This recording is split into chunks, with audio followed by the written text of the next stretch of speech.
This is Mike Newmark for the PSC. I'm running the hearing this afternoon, and I see someone's connected to the Zoom service with a number instead of a name, and I'd just like to get your name if you are speaking today. So that screen name we have right now, the number is 940584. So if you could let me know your name, please, and then I can put you on our list. Thanks.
Yeah, I'll give you all the instructions when we get started. Like this or upside down? I don't know which, that was the top. Yeah, just like that. Oh, no, that's good. Up. So you got to do these still? I didn't know, are these, why are they central? Well, they're not, this guy, he's a party in the case, so Okay. I guess we'll just keep them. Those first. These were first, yeah. Got those. Oh. Ah. So for those on Zoom, had you unmute. Apologize for that. We'll get started at 2 o'clock, just so you know. This here. And we have many people in the hearing room, so we'll be taking people who've signed up here as well as people on Zoom. And just sit tight until 2 o'clock. I'll give you some more information about the process.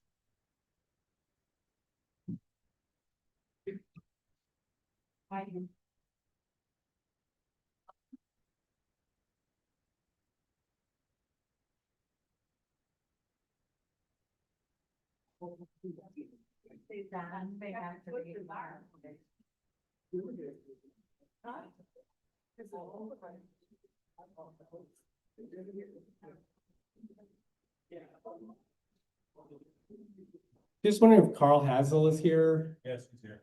Is that you? No? Where are you, Carl? Okay.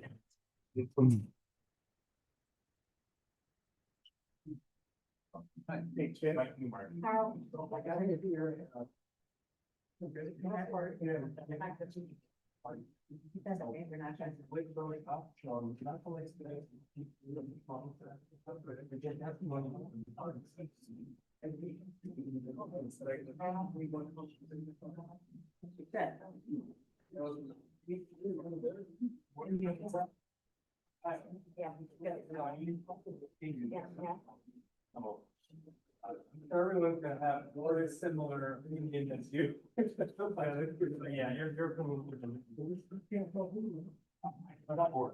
But you guys didn't file testimony, no, your own personal, not on behalf of the town. But if you can say you're on the. Okay. That you're speaking on your own side.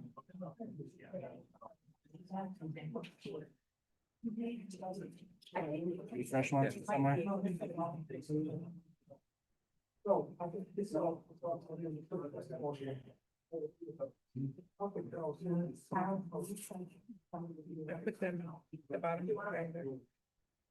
Oh, yeah.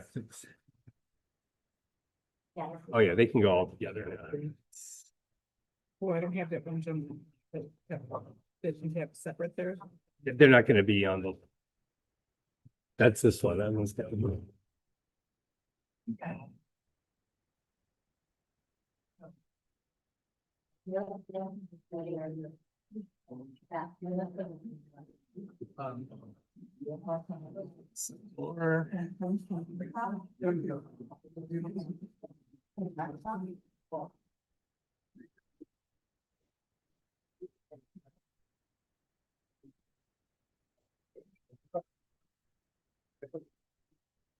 Oh, this is what a real hearing looks like. Mm-hmm. You got it. I used to be able to sort them by.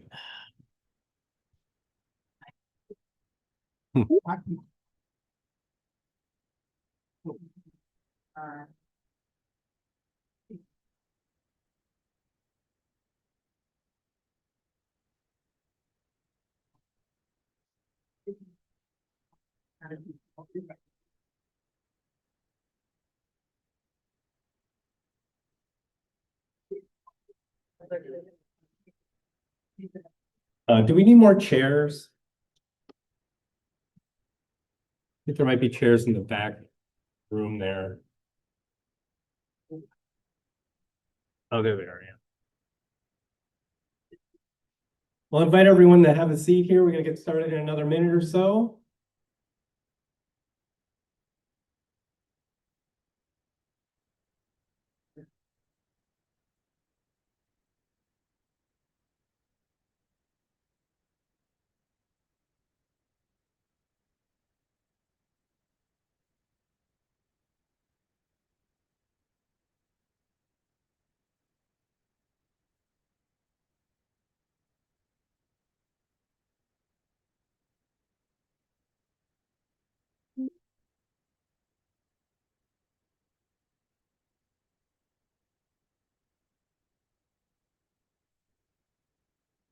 All right, it's 2 p.m. Let's get started. Thanks everyone for coming. Like I said before, my name is Michael Newmark. I'm the Administrative Law Judge for the Public Service Commission. We're here for the Akron Solar Project to get public opinion on the application. We have commission staff here and the applicant in the room here. Like I mentioned before, if you do have questions that you'd like to have answered before you make a comment, please approach them. And then since we're running the hearing, we'll just have to have you go outside of the room and speak. One of the big rules here is just to be quiet while someone's giving a comment. Part of the process is we're creating a transcript, a written transcript of what you say here today. And so we have our court reporter here, and we just need to have silence so that she can hear you and get your comment down in the transcript. So no interruptions, no speaking while someone is commenting. That's really important. Why are we here to get your comment? What's going on? Well, you all know Akron Solar applied for the solar project, and the commission staff has been reviewing that application. It's been going on for several months, and part of that process, we have parties in the case. Town of Rome is one, and the applicant and commission staff is involved. We call that the party hearing process. That's going to be, you're going to see that coming up next week where we have the party session. We'll have on Zoom, we'll be meeting and we'll be taking the evidence that's been filed in writing, getting that sworn in and verified, and having those witnesses subject to cross-examination. that's part of the kind of the more formal trial process. With expert testimony and some more detailed analysis goes into that part of the hearing. The other part is to get public opinion on the project, and that's what we're here to do today. We've also been taking written comments from starting on October 30th. We opened up the written comment period. So we've got about 30 comments on file so far. And now today we'll have an opportunity for you to give comments live. And if you see, so if you do want to give a live comment, you want to fill out this appearance slip. They're in the back table with commission staff. Just fill out your name and check speak now. It says speak now, yes. Check that box. And staff will give me your form. And I got a whole bunch of them right here. Hopefully in the order that they came in. We're trying to keep them in order. And if you're on that list, I'll basically just call out your name. Have you come here, take a seat, I'll swear you in, state your name for the record, and just give us your opinion on the case. So that's as simple as that. You can also, if you don't feel like speaking today, but you're here, you can just write your comment on the form and hand it back to staff. We have more pages if you need it. Otherwise, we're accepting comments online and by US mail. Details on how to do that are on the form. So you can, I don't know if we're going to have enough forms for you to take one, but but you can maybe take a picture of one. That would probably be helpful. But it's got the link and the address, so you can mail in a comment. So all the comments, we have to receive them by, what's the date on here? I didn't put the date on this one. Should be, let me check back with that. That might be, I want to make sure I get the date right. Should have been on the form, but you do have some time to file a written comment. But if you're here, give your comment now. It'll be on the transcript. So as we go through this process of vetting the application, I don't make the decision in the application. I'm here to create the record in the case. The record is what we use to make that decision. We can only use the evidence that I collect and receive in the record. I give the record to the commissioners in the agency. 3 commissioners were appointed by the governor and approved by the Senate, state Senate. And they review the evidence that I provide to them, which will include your comment and the transcript. So with all that information before them, they make a decision on the case. And the commission has the authority to approve, deny, or modify the project, put conditions on the project if it's approved. So it takes all the input into consideration when it makes that decision. Then a written order gets issued, and that's kind of the official determination. So just so you know, the audience that you want to speak to is those commissioners to convince them of your position. That's basically the process we're doing. So like I said, basic ground rules. I'll try to pronounce your name correctly, although I most likely will get it wrong. I apologize. I do that a lot. I've been practicing though to try to get these right. I've gone through them, so hopefully I'll do a pretty good job. And just have you come up, give your comment. Again, like please don't interrupt when other people are speaking, so we can get your comment in correctly. Another couple things to notice. So we are also presenting this live on YouTube, and also there's a Zoom connection. So I do have all that stuff running on my screen here. So I apologize if I get distracted by the screen here. I don't mean to not be paying attention to the person making the comment, but there are a few things that I do need to pay attention to.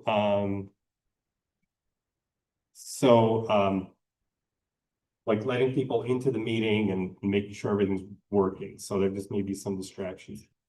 Otherwise, I think we're pretty good to go. I did want to announce, so I spoke to Carl about kind of the rules about participating here today. What's important is that if a person has filed written testimony in the party session, I don't allow them to cross the barrier and become a public and file a public comment as well.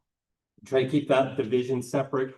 The reason is that we try to make this more of an open forum and get people to give their comment without being kind of intimidated by the formal process. So having someone file, if they participate in the party process, I don't let them participate in the public process. But however, they will get their comment in, their testimony will be in the written format in the public, in the party session. So if someone, now I've already mentioned this to some of the people who are affiliated with the town of Rome, you're a party to the case. As long as you haven't filed written testimony in the party session, I'll let someone who's affiliated with the town come and give a public comment. You just have to disclose, for example, if you're a supervisor or on the town board, just say that you are only giving a comment on your own personal behalf, not on behalf of the town. The town is speaking through the party process. So just with that note, we should be fine. So let's get started then. Do you want this, putting you on there? It'll change, I think. Yeah, it should. Yeah, that's working okay. All right, thanks. All right, well, we'll take our first witness, Tim Reppen, R-E-P-P-E-N. Yes. All right, don't worry, it won't be as bad as you think. Yeah. Yeah, well, yeah, I hope we're all friends here. Hopefully we'll stay friends. All right, so just want to let you know to please not interrupt people at this point. But Tim, let me swear you in. Raise your right hand. Do you swear or affirm, tell the truth, the whole truth, nothing but the truth? Yes, I do. Give us your name for the record. Tim Reppen. And I just want to speak into the mic. We have a big crowd here, so I can hear you. Go ahead. Okay. Well, I'm Tim Reppen. I'm on the town board, but I'm able to talk. Is that it working? I can try a little bit louder. You need to be closer to it. Yeah, that's okay. probably gonna help. There we go. I'm Tim Reppen. I'm on the town board, but I'm able to speak today. So I'm speaking on my own behalf. I would like to comment on the possible land and wind erosion to the area where the proposed 200 megawatt solar farm property is to be developed. I don't believe enough environmental research has been done to address this possible erosion concerns. Is the PSC aware that this large-scale solar farm development can pose risk of wind and land erosion, primarily during the construction? The installation process often requires significant land clearing, grading, and the use of heavy machinery, which disrupts the natural soil structure and removes protective vegetation.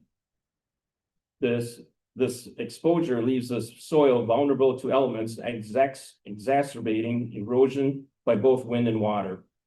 During the operational phase, the large solar arrays can physically alter local wind patterns. This has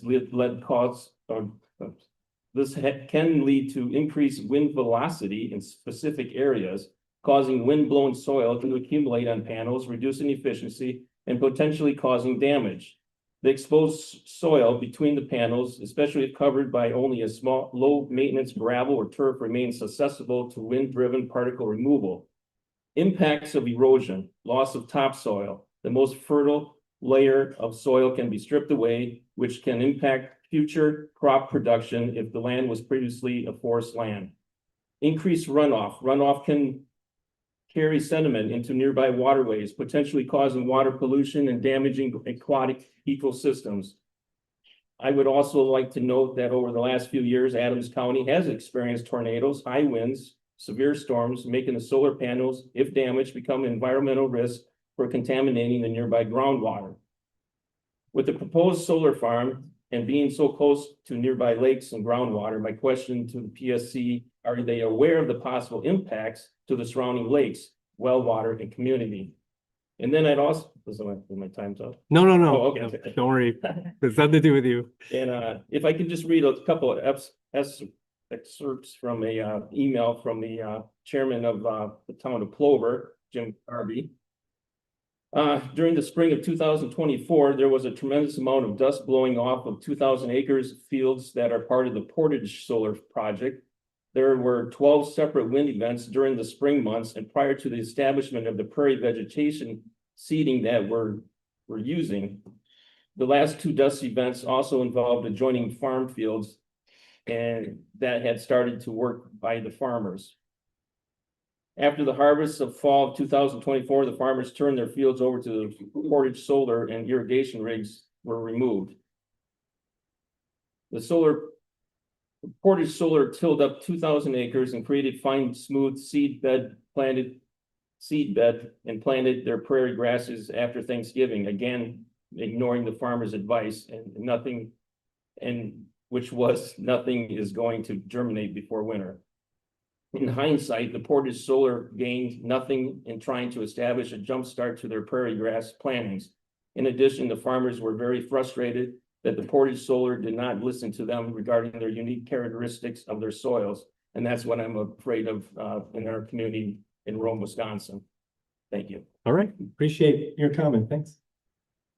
Let's move on to Jess Chipley Trudeau. There you are.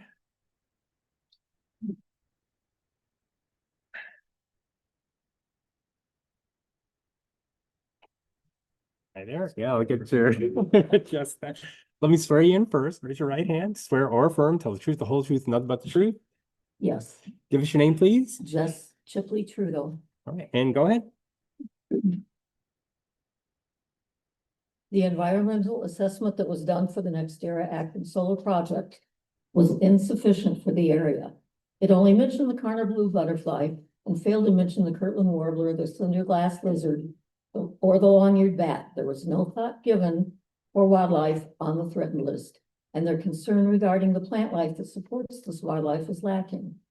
Flyways and migration routes also need to be respected. Field studies that cover such a large area and are in close proximity to other solar farms need to be done.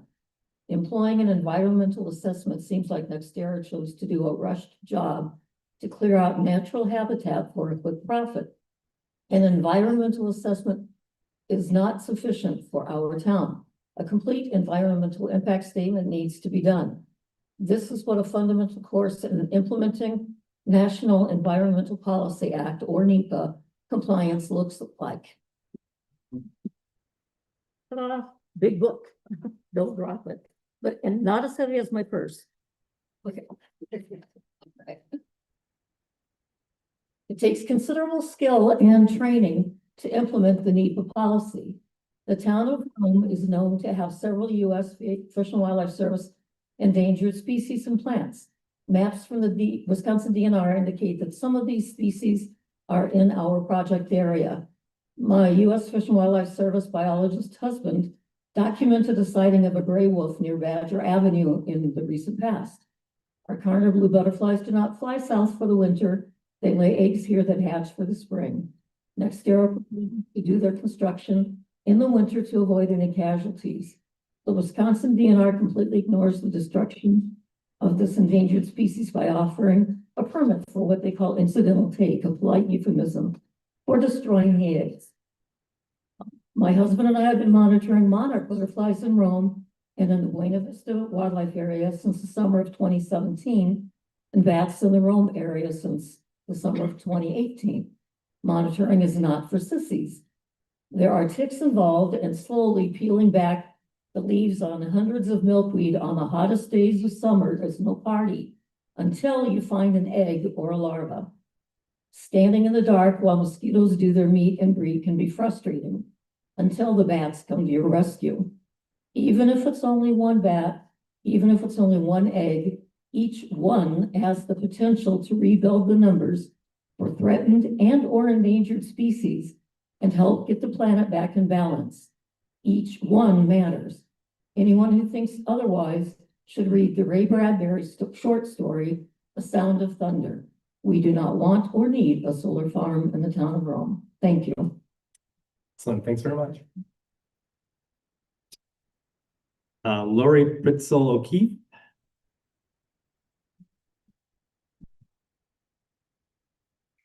Hi there.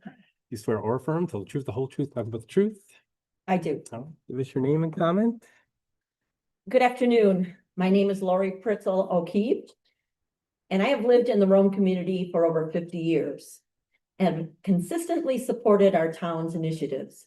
However, I, along with the majority of the residents, strongly oppose the proposed Akron Solar Farm project.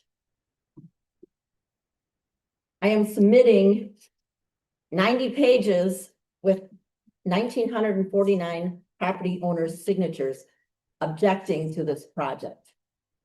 In addition to over 600 signs and banners displayed throughout our community stating our position, no solar farm in Rome. As a former business owner, I have benefited from Rome's growth, driven by new residents and visitors.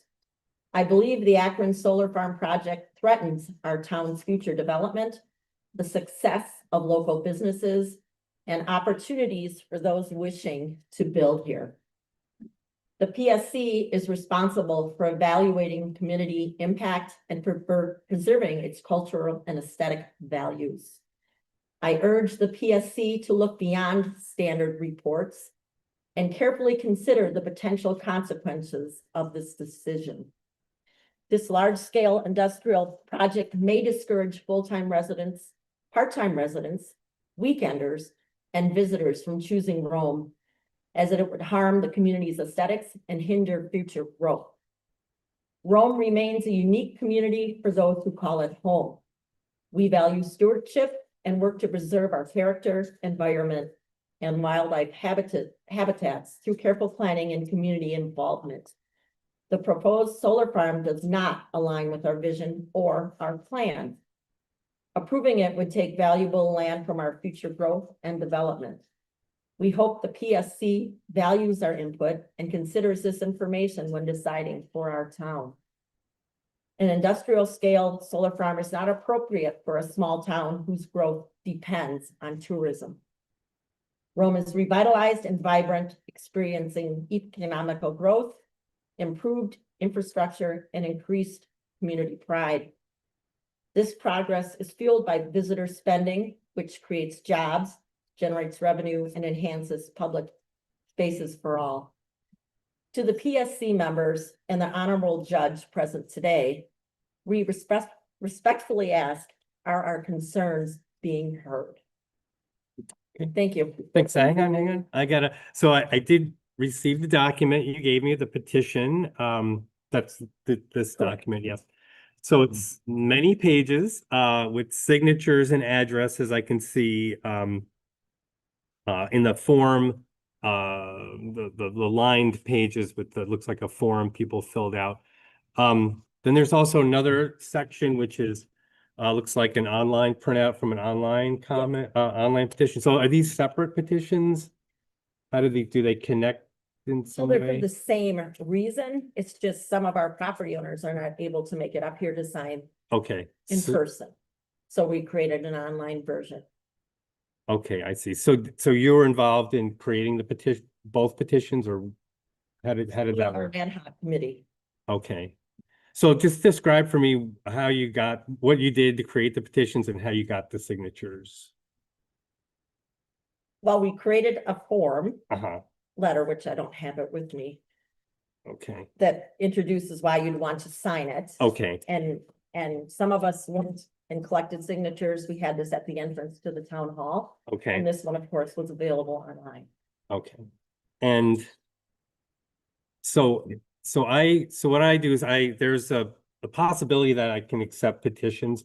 I just need to make sure that I am have assurance that they're real, signed by real people who understood what they were They signing. most certainly are. So what I'm gonna need for the signatures is the form or the introduction page, because I don't know what they're signing to right now. So we're gonna be here until people are done speaking now, and we'll be back at 6. Mhm. Oh, do we have a copy? Okay, maybe that's. Okay. There you go. Okay, let's see. All right. That's great. Just ask and you shall receive. Yeah. Okay, so let's get back on the record. So I was just handed on what looks like the introduction page to this petition. So let me just confirm with the witness. So it's titled Halt Construction of Solar Farm in Rome, Wisconsin. I'm showing that's the page that people were able That's to the see. page. Okay, and this was displayed at the town hall in Rome. And also when people were provided the signature page, they were able to read this Yes. document. Okay, all right.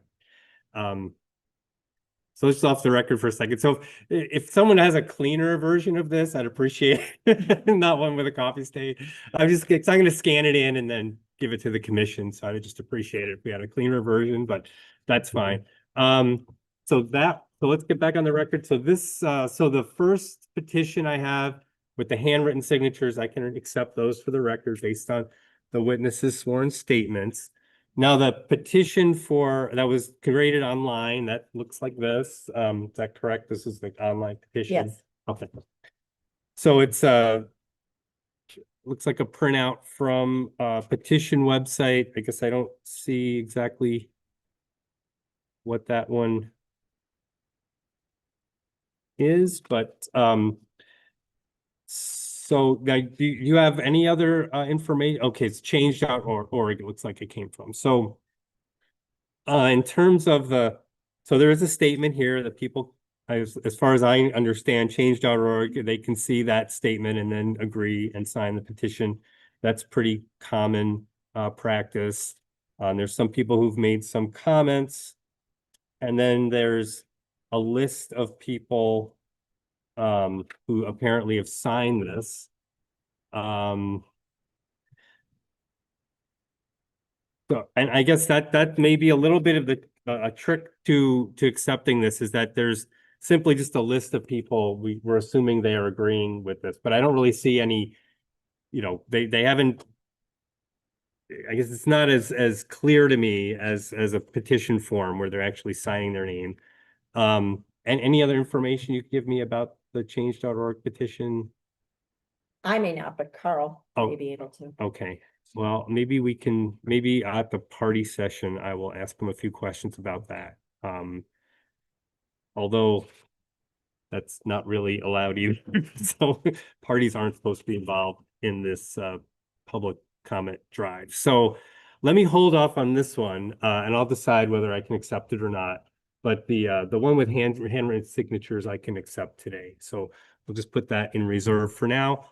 I appreciate your coming and working on this, getting your opinion out. Thank you. All right, thanks. Sorry, I didn't have the mic. Well, let's go off the record.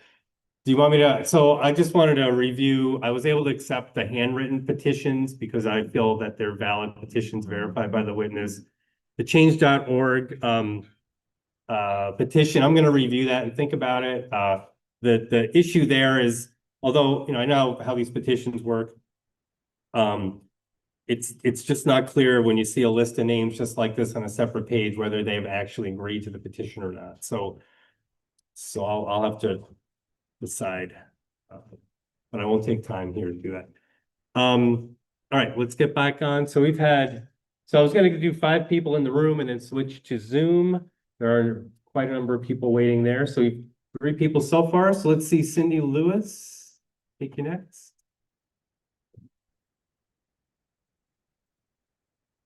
Hi. Raise your right hand. You swear or affirm, tell the truth, the whole truth, nothing but the truth. Yes, I do. All right, name and comment. Okay. Hello, my name is Cindy Lewis and I live at 991 Wellington Court, Nakusa, town of Rome.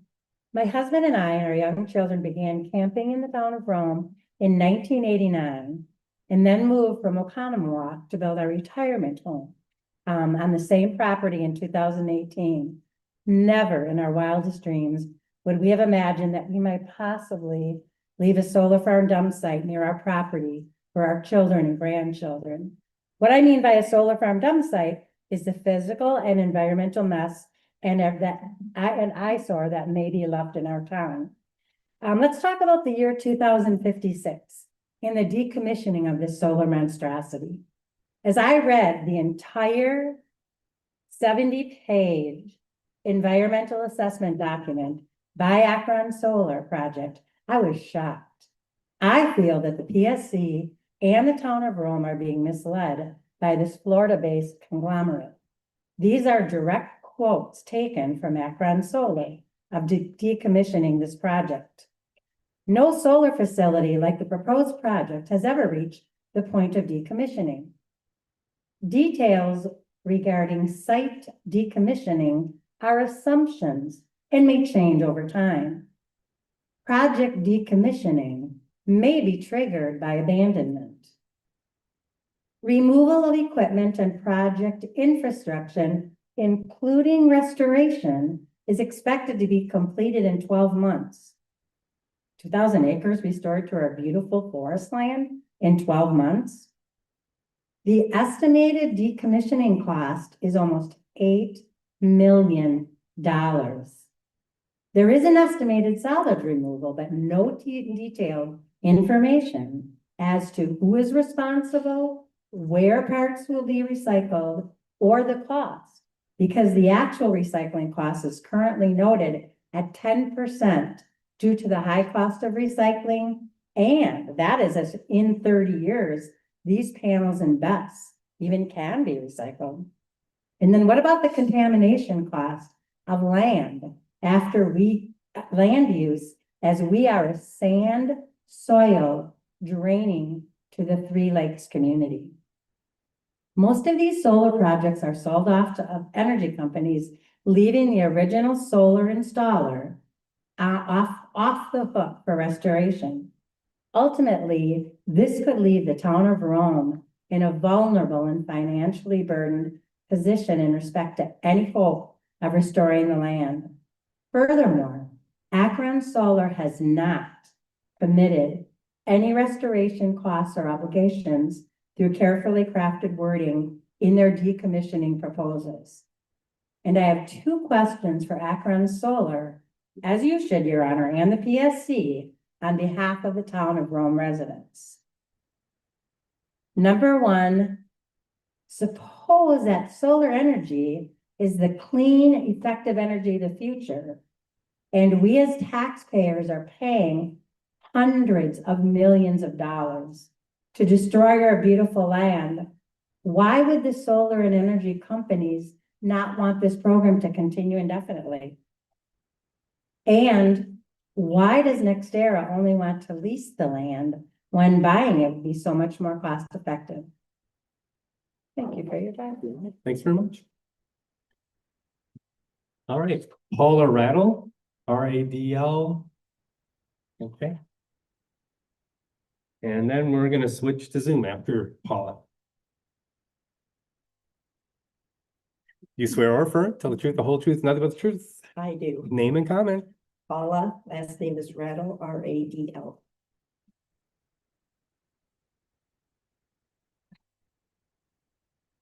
I have lived here for 12 years. That's not gonna work. I have lived here for 12 years. We retired and moved to Rome. We lived here. It's our home. My concern is the effects of a solar farm in Rome. The town of Rome is a recreational destination for people who come here to enjoy what we have. Tourists, vacationers, and retirees come here to relax and enjoy our four-season recreational offerings of boating, swimming. We have 3 lakes here. Multiple golf courses, hunting, fishing, snowmobiling, four-wheeling, hiking, and enjoying our peaceful surroundings and our beauty.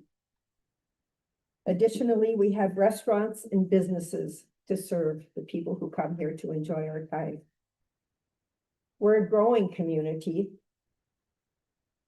and we have plans for expansion.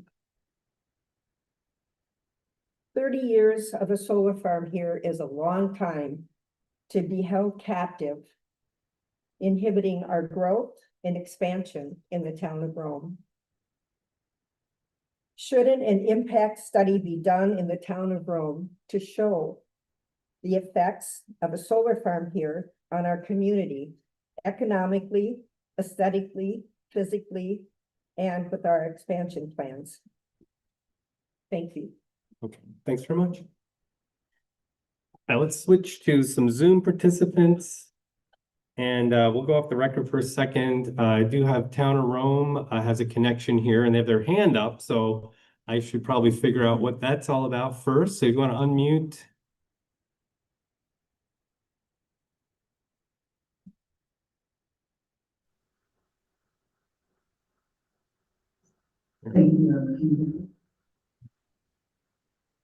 Okay, go ahead. Who's there at the Town of Rome? Thank you, sir. Can you hear what I'm saying? Okay, I'm not, so we're just gonna test out this connection here. So far, I'm not able to hear you very well. We have some interesting technology that we're trying to work through here, so. Okay, We have it set up the best way that we possibly could. I don't know if you can hear me. My name is Karen Duroff. I am the town okay, administrator. just hang on a second. I'm just gonna make some other adjustments here, possibly will help us out in the room. That might be better. Okay, so let me just state your name one more time, see if I can hear you better. Thank you, sir. My name is Karen Duroff. Okay, now looks like you're in a bigger room here. I can't really see Stop what. using the mic and go straight. Can you hear me if I speak right now? I think that's a little better.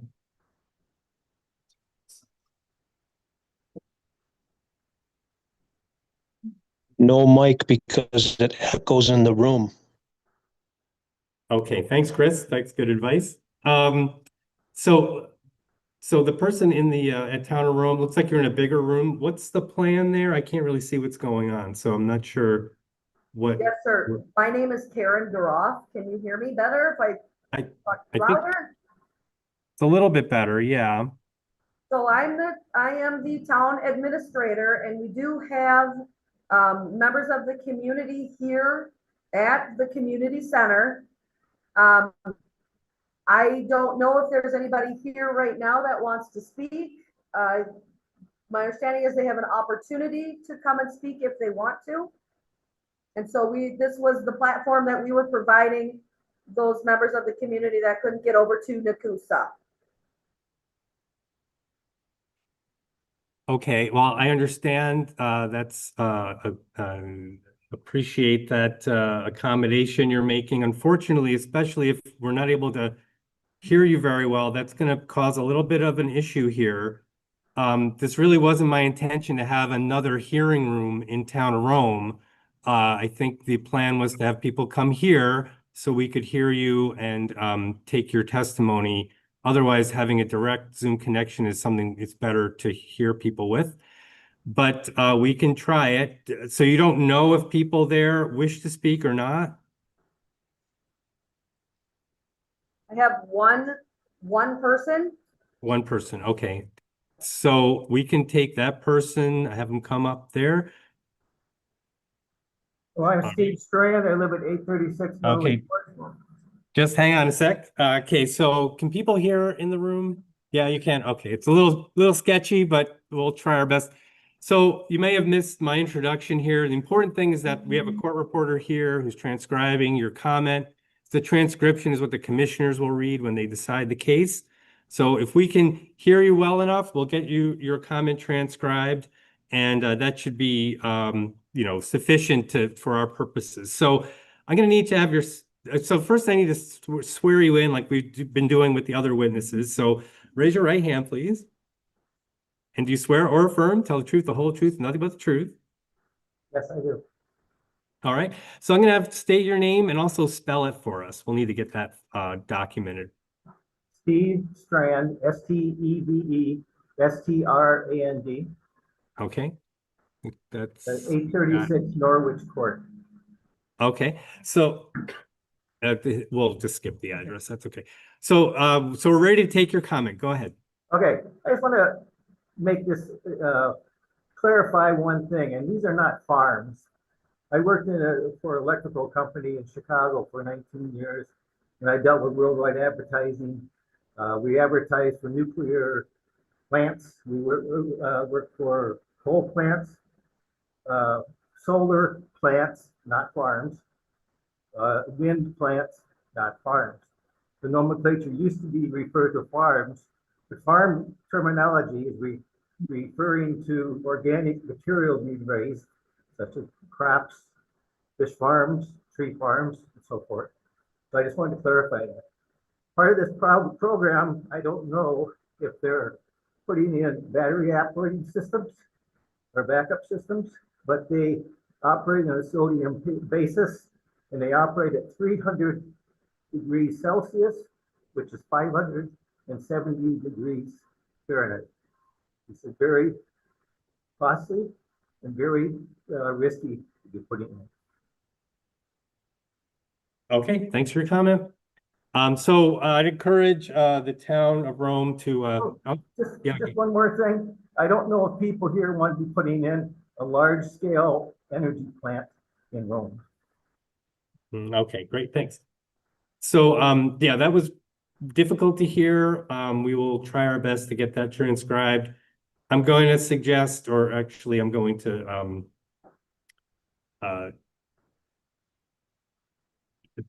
direct the town of Rome to have people come to Nakusa so that we can hear them more clearly. If they can't make the 2 p.m., we'll be here at 6 p.m.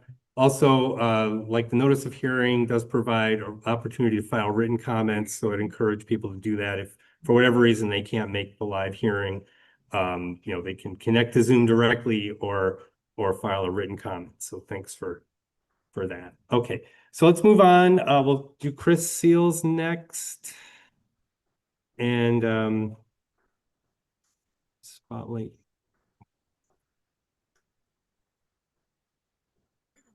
Hello. Well, yeah, I'll see when you got a Zoom connection, you can hear it. All right, let's try that. All right, okay, Chris, I'm gonna swear you in. Raise your right hand. I would say if any of you want to speak, Hang on just a second. go to the 6 p.m. Okay.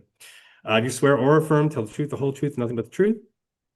I do, so help me God. All right, state and spell your name, please. Christian Seals, Kristian otherwise known as Alderman Seals. All right, so you're speaking on your own personal behalf, is that correct? Yes, sir. All right, go ahead. I want to know who's paying for the loss of revenue for the town. We are a destination for vacation. And when you drive into a town and see a 3 square mile farm of solar panels, it does not invite a destination for vacation. Proof of upfront funds for the finalization of the project. If they're going to build this project. Oops. Yeah, sorry about that. Pushed the wrong button. Sorry about that. Am I back? Yeah, you're back. Go ahead. I know. So finalize the project. I want to know the proof of upfront funds to finalize the project. I come from the city of Brookfield, which is almost 500,000 people. We have a income of over $49 million a year. And I've seen projects like TDS, Ameritrade come in, or TDS Metrocom, I mean, come in and say they're going to do fiber optic project, started it, and then ran out of funds. And here we sit with holes in the ground and cables everywhere. And this is why I'm looking for proof of upfront funds to finalize the project. I don't want to see them start a project, get halfway through, and here we have, you know, 1.25 miles of solar panels just laying around because they don't have the funds to finish the project. Loss of over 3 miles square of forest land. Okay, a natural habitat. Now this is forest land that once these panels are put in, let me remind everyone on this call that we have hail damage probably every other year, if not every 3 years. So in a 30-year term, we'd probably have 10 hail damages. This damage to these solar panels will then leak chemicals into the ground. And once those chemicals are leaked into the ground, the DNR says we can never, ever grow anything that anyone can eat on that ground. That ground is done. It's brownfield, they call it. So I have a problem with that. I would also have a problem with saying, well, we're just going to bring it back to forest land and then let our animals and our creatures eat that and then die from those chemicals. That's unacceptable to me also. Should be unacceptable for the Wisconsin DNR as well. The environmental hazard, I don't understand some of these people out here who talk about global warming. We're taking away 3 square miles of trees who suck up a ton of CO2 and only give out oxygen. But we want to give have CO2 credits, right? Carbon credits. Well, you got a 3 square mile of carbon credits that you're willing to chop down. I want to know about the cost of decommissioning this project. I know one lady mentioned that. I think it was Susan. I think we should set a goal at 2 times the expense to build it at minimum. And that needs to be upfront before the project is even started. Because as she said, many of these projects fail or are not finalized. Hence the first comment I said where they need money to make sure they can even fund it to get it started and all the way started, not build it a halfway and then there it sits, because no one's going to clean it up. So I also want to mention the habitat for the heat that these panels, extreme heat that these panels put out, and these batteries, and the gentleman talked about if they were batteries, they're definitely batteries. Huge battery complex for these. This heat that it puts out, the panels are killing birds. It's well known, well documented that the birds die from the heat that these things put out and the blinding of them for birds that are flying. And when you talk about a 3 square mile, how long does it take a bird to fly 3 square miles? I don't know. I'm not a bird, but I'm sure it's long enough to be blinded by those panels. So these are things that I'm very concerned about, and all of us in this room and all of this in the state of Wisconsin should be concerned about. And I yield back. All right, thanks very much. Okay, so I did notice Ken Clemens was someone who had joined us very early on. So I'm going to get you next. If you want to unmute and turn your camera on, I can take your comment. Ken Clemens.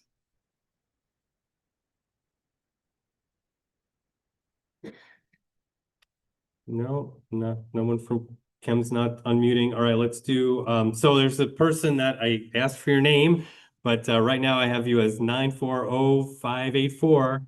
If you do wish to comment, please unmute, turn your camera on, and we'll get your name, please.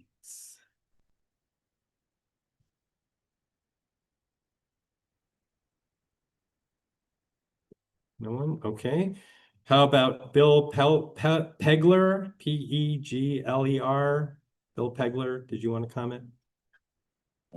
No, I don't. Thank you. No, okay.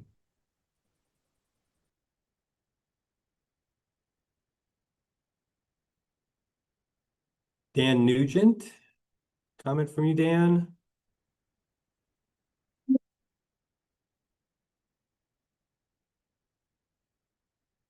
You need to unmute. And I'll put you down as a no for now. And I'll put you down as a no for now. In 940, I'll put you down as a no for now. Okay, someone joined us with the screen name iPad. If you know who you are, unmute, turn on your camera if you wish to comment.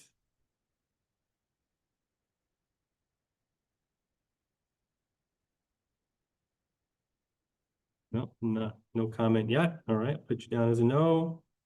How about Mike? Mike, you're on Zoom as screen name Mike. Any comment from you?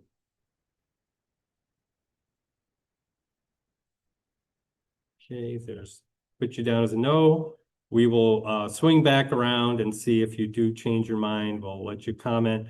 There's also a phone number that's connected with the number ending in 093. You're going to need to press *6 to unmute. So go ahead and do that now if you wish to comment.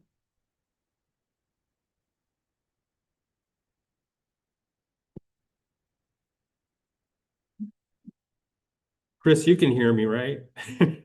Because no one else seems. Yeah, I can see you. You understand, yeah. Yeah, I got you. Okay, good. I thought maybe something's wrong here. Okay. All right, so no comment from the phone number, at least for now.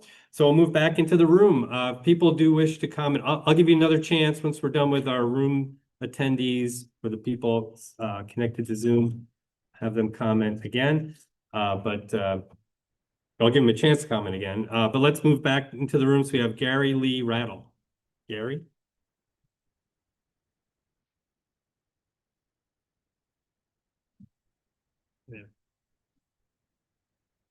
Swear you in. You swear or affirm, tell the truth, the whole truth, and nothing but the truth. I do. Give us your name and comment. My name is Gary Rattle. I live at 285 Lincoln Court. I'm a resident, full-time resident, been there 12 years. I got a map I want to present to you of town of Rome and the fire. We are in a high risk for wildfires. Okay, so hang on a second. So you're the fire chief? No, No, okay. Why does that name sound familiar? Okay. You didn't file testimony in the party session though? No. No, okay, forget it. I'm just thinking of somebody else. All right, go ahead. Yeah, thanks. Okay. I'll put this with your appearance slip. It'll go into the record. okay. Definition of a BESS. A BESS refers to a large-scale battery system that stores electrical energy. They are used to stabilize power grids and integrate renewable energy sources. These battery systems can catch on fire at any time when overheated, called thermal runaway. The other question I have is, people in here, next era, would you buy a home or raise your family next to a solar farm? That question was asked at one of their meetings, and there was really no answer. They went on to the next question. So I'm assuming that they don't want to answer that. Going back to the best fires are hard to control. They're explosive. They can explode, can spread rapidly, reignite unexpectedly. My concern is health, safety concerns for first responders, public health, hazardous gases such as hydrogen, carbon monoxide, hydrogen fluoride, hydrogen cyanide, hydrogen fluoride, each carries immediate and long-term health risks. Heavy metal in soils and lakes. They have been observing more field failures on vessels. Undetected vessel fire origin near pine forests would produce out-of-control wildfires. In the town of Rome, we have hot, dry winds in spring through fall. Rain is usually very sparse, and we can go without rain for weeks. Due to our dry weather, a best fire could potentially put our town in harm's way. There are 7,000 parcels in Rome with 4,662 of these parcels with homes, mobile homes, and campers on them. During spring through fall, we have the average of 25,000 to 35,000 people in the area at one time on weekends and the holidays. How would evacuation of that many people during a best fire be possible? Where could they be evacuated to? Because of our dry weather, we have the potential of a solar farm panel fire. Solar panel fires are estimated at 1%, but were reported this fall in Dubuque, Iowa, as a solar farm. Apparently, it does happen. Our area already has a ticking time bomb, a stone throw away at Saratoga Solar Farm. We surely don't need another solar farm at Rome's front door. Rome is not an appropriate place for a solar farm. A much better option would be to install solar farms on top of old dump sites where there would be no fire hazard for people, homes, and businesses. The town of Rome is built amongst pine trees. If a best fire causing a wildfire would occur, we could end up like California, loss of life and property. If this proposed solar farm would go through, will the state of Wisconsin or the PSC take responsibility for all losses due to a best fire origin? No one can say a best fire will not happen. Would Akron Solar next year be willing to put a trust fund in the name of the town of Rome for $7 billion as security and the fund for loss prior to starting construction on a solar farm? Solar farm fire statistics are not specially tracked in the USA, although there have been 26 best battery fires in the US from 2012 to 2015, and 22 of these have occurred since 2019. Here's just some of them, and if you go out on the computer, you can find many. Moss Landing, California, 4 fires have occurred in the last several years, causing shutdown of plant emissions of toxic air, pollutants, and lithium ion batteries, which burned for several days. Heavy metals detected in soil have created health implications 8 miles from burn site. About 1,500 people were evacuated due to the fire. California is still evaluating the damage of the best fires. Escondido, California, San Diego gas and electric burned for 48 hours. So people had to be out of homes in the area for 2 days. 1,500 people were evacuated.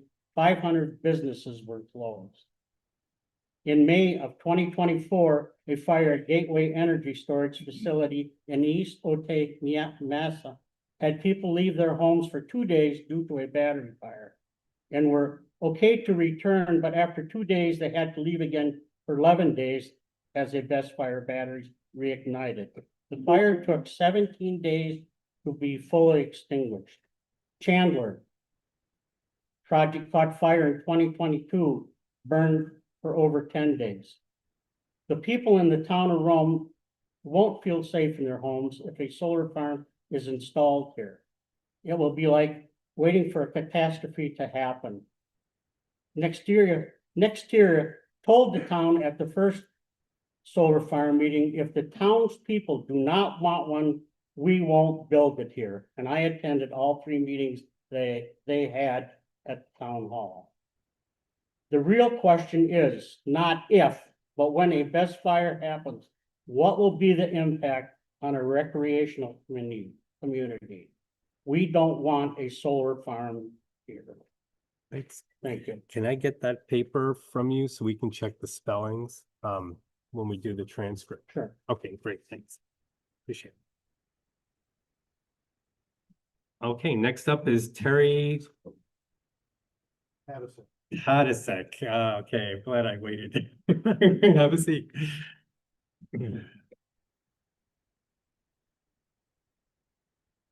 Raise your right hand, swear or affirm, tell the truth, the whole truth, nothing but the truth. All right, and give us your name and comment. My name is Terry Tadasek. I'm here speaking on my own behalf. I'm a resident of the town of Rome, along with my wife. Your Honor, based on my review of this PSC file regarding the Akron Solar LLC permit application, I do not think that the PSC followed the Wisconsin Administrative Code, PSC 420, and that they failed to comply with the Wisconsin statutes 1.11 parent 2 parent C. The PSC documents regarding this permit application show clearly that the PSC failed to consider important facts that would have required the PSC by state statute to also perform a thorough environmental impact study. They refer to this as the EIS. This was not done. The PSC letter dated October 1st, 2025. This letter here on page 1, this is reference number 563584. They stated this, quote, the preliminary determination indicates that no significant impacts on the human or natural environment are likely to occur as a result of the construction and operation of this project. Therefore, they conclude, quote, preparation of an EIS, an environmental impact study, is not required. Your Honor, it is my view, no disrespect intended, that this is a case of PSC tunnel vision. A thorough EIS would have taken into consideration the already 2 very large solar farms located a stone's throw away to the north of the proposed Akron solar farm. 2 huge solar farms already approved by this PSC. We have the Wood County Solar Project occupying a footprint of 1,208 acres. And then beside that, bordering the Adams County, the town of Rome specifically, the Saratoga Solar Project with a footprint of 1,044 acres. As you are aware, Your Honor, this solar farm would occupy 2,000 acres of land in our small town of Rome. Directly to the north of this proposed solar farm, the PSC has previously approved permits for 2 large solar farms, the ones I just mentioned, in the town of Saratoga, which border the town of Rome. The Wood County Solar Project occupying 1,200 acres and the Saratoga Solar Project occupying 1,044 acres, the combined footprint of these 3 solar farms in close proximity, adjoining each other in some respects, occupy a footprint of 4,244 acres. There's no records in the PSC permit file that the PSC considered that there were already 2 huge solar farms totaling 2,044 acres directly to the north of this proposed solar farm. Had the PSC considered these facts, it would have prompted them to perform a thorough environmental impact study, an EIS. They did not do that. The EIS would have given them additional insight on how this Akron solar farm, if approved, would have a detrimental environmental impact on wildlife, animals and birds, humans, our cultural resources, scenic and recreational resources, property values, and the DNR would have had to have gotten involved to consider the changes to the groundwater, the surface water, and the watershed affecting our 4 lakes that border the town of Rome. The combined property occupied by these 3 solar farms, each beside each other, will have exceeded the largest solar farm in the United States. Boulder, Colorado, and now has the largest solar farm, and that's 4,000 acres. These 3 together, with a footprint of 4,244 acres, would be the largest footprint of a solar farm in the country.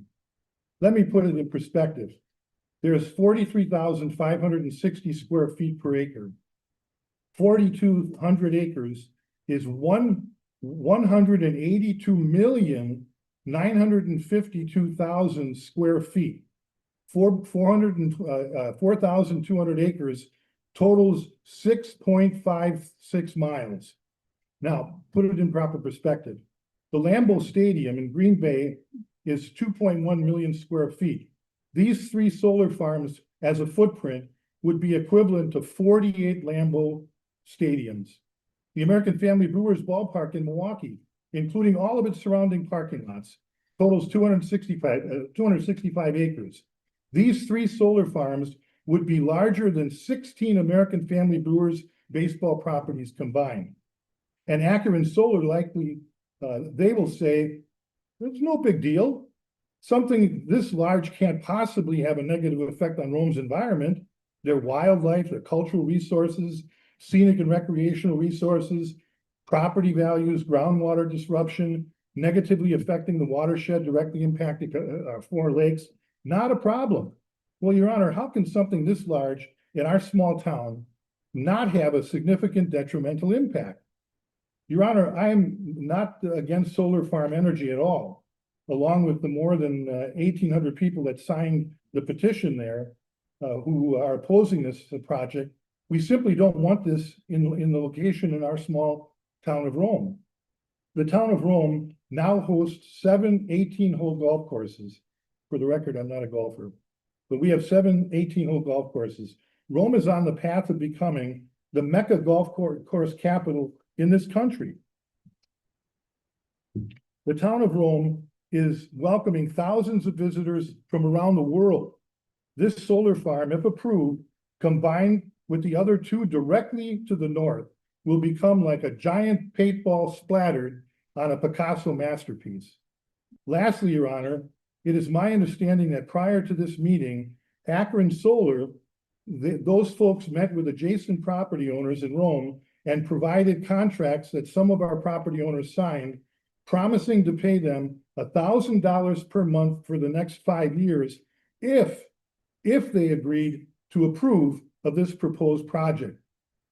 Question: was this an attempt to sway the PSC into believing that folks here in Rome are saying, hey, it's okay to build this 2,000-acre solar farm in the town of Rome? Well, that's for you and the PSC to decide. The town board can provide you with signed copies of these contracts, which they have. Now, I'd like to read to you and I'll leave a copy of this with you. I'd ask that Your Honor and the PSC take a look at these two case laws. One of them, the state XREL City Service Oil Company, a corporation petitioner respondent versus the Board of Appeals. This is a Wisconsin case. This case emphasized the impartiality in zoning decisions, noting that approvals must rest on the merits, not on outside pressure. The courts have invalidated zoning approvals where improper influence tainted the process. People versus Superior Court stated that payments to influence land use approvals were scrutinized as improper attempts to sway government action. The courts have long held that the regulated utilities and developers must act with candor before the commissions. Payments designed to manipulate the appearance of community support could be challenged as a fraud on the regulatory process. These promised payments to adjacent landowners could be viewed as an attempt to manufacture artificial community support, undermining the integrity of the PSC's public participation process. The promised payments are not market-based transactions, no services are rendered, but conditional payments to secure favorable statements intended to influence a quasi-judicial agency. We leave these questions to you, Your Honor, and to the Public Service Commission to address. Now, also, not a single light bulb or energy bill for the properties in the town of Rome will be affected by the development of this solar farm. This energy that they're harvesting is going elsewhere. The town of Rome is not going to benefit from this. The state of Wisconsin won't. They're going to sell this out of state. The solar farm developers have the rest of the state of Wisconsin to locate a 2,000-acre site, not where you have another 2,044 acres of solar farm directly adjoining it, adjacent to it. And they likely may find other folks in other communities that would very well embrace this project. But I do know that more than 1,800 property owners in the town of Rome do not embrace this project and are hoping that this permit will be rejected by the Public Service Commission. All right, thank you very much. Okay, so I'll attach the document that you handed to me with the two court cases to your appearance level. And I'm assuming you have this, but if you want, the documentation regarding the size of the Saratoga solar project in Wood County is contained in these documents here if you want that. I'll take that and review it. I think this is probably duplicative of what we have already, but thanks. Okay. All right. Okay, let's have, hang on, just go off the record for a second. How are you doing? It's 3 o'clock. Soon. Okay, let's go like maybe just do like 2 more. We've got a lot more to go. Okay. All right, so we'll take Mark Lewis next. And Mark Lewis. Yeah, okay. And then Denise Barker after Mark. And then we may just take like just a 5-minute break to give our fingers a rest. And then yes. All right, let me swear you in. Raise your right hand. Swear or affirm, tell the truth, the whole truth, nothing but the truth. I do. All right, name and comment. Fantastic. Thank you very much. Speak into the mic there. Better? Yes, that's All much right, better. we're good. My name is Mark Lewis, resident of Nakusa. I have a few concerns. One of them I'm very concerned about, the Akron solar, 2,000-acre solar farm being placed literally at the center of our community. In December, another thing that I had issue with is integrity and trust. So in December of 2024, again, we had a meeting at our town hall. The Akron Solar Company had representatives that met with our townspeople. It was stated by one of those representatives that if the people of Rome do not want us here, we have other land that we are interested in. Yet here we are in December of 2025, and you're still pushing this project. So we do not want them here, and we are asking them to please go elsewhere like they stated they would. As of this past Monday, there were 210 comments and testimonies on the PSC website. 210 comments. 9 were in favor of the solar farm, and 209 were not in favor of the solar farm. And of those nine favorable comments, 8 of them were not even town of Rome residents. And 8 of the 9 comments in favor of that's what I said, okay, sorry about that. Also over 1,800 signatures were obtained by, from town of Rome property owners against the Akron solar project. Clearly, they are not wanted in the town of Rome. We urge you on behalf of the residents of Rome to request the PSC deny the solar farm in our town. I believe that the people of Rome, Wisconsin would agree with a quote by President Theodore Roosevelt about his views on the environment that should still be applied today. He said, America's natural resources should be used wisely. We must conserve them for future generations while also using them to serve the people of today. By other testimonies given here throughout the hearing today, Your Honor, the Akron Solar Project does not plan to use our natural resources wisely, nor does it plan to conserve them for our future generations' use. It appears that the Akron Solar Project is only interested in money. Thank you for listening. All right, thank you. Denise Barker, have you come next? And then we'll take a real 5-minute break.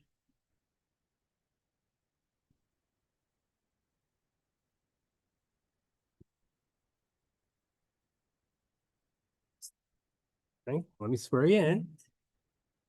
Swear or raise your right hand. Do you swear or affirm, tell the truth, the whole truth, nothing but the truth? I do. All right, name and comment. Good afternoon. My name is Denise Barker. I've been a property owner of 191 Walden Court in the town of Rome for 30 years. I've been a full-time resident of that property for 13 years. If given time, I could give days-long dissertation on why the Public Service Commission responsibilities should result in not approving a CPCN, Certificate of Public Convenience and Necessity, for the Akron Solar LLC project in the town of Rome. Adams and Woods County, docket number 9832 CE 100. The PSC's responsibilities under Wisconsin State Statute 196.491, paren 3, paren D within B of subsection 3M, Administrative Code, State Statute PS 4.20, paren 2, D 3. Administrative Code, State Statute PS 4.20, paren 2, paren D 4. Wisconsin State Statutes 191.491, paren 3, paren A 1.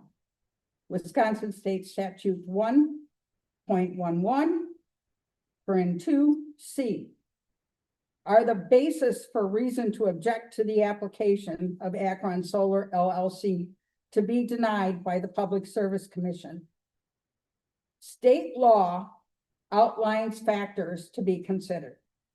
The PSC shall take into account a range of factors. First being reasonable needs. The project will not be supplying power to or for residents of the town of Rome. So the project doesn't serve reasonable needs. Design, location, and potential adverse impacts on the environment, public health, and welfare are part of the factors that are to be considered by the PSC.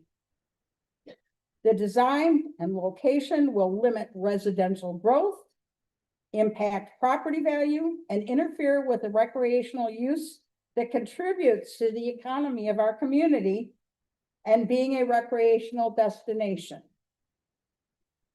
Its adverse impacts on the environment are limitless.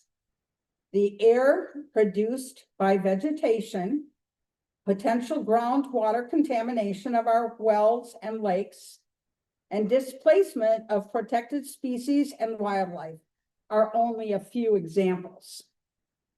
Wildlife displacement will most likely increase the deer vehicle accidents. The health and welfare I will address shortly. The economic, safety, and reliability factors will not have adverse impact on ecological balance, public health and welfare, the aesthetics of land and water and recreation use. That's a requirement for the Public Service Commission to consider. This factors paragraph includes the reasons this entire project should not receive the Public Service Commission's approval of a CPCN, the Certificate of Public Convenience and Necessity.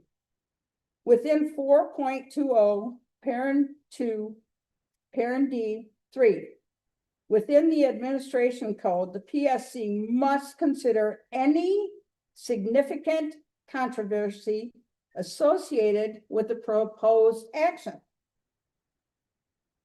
The irreversible environmental effects are covered under Administration Code PSC 4.20, paren 2, paren D 4. The environmental assessment.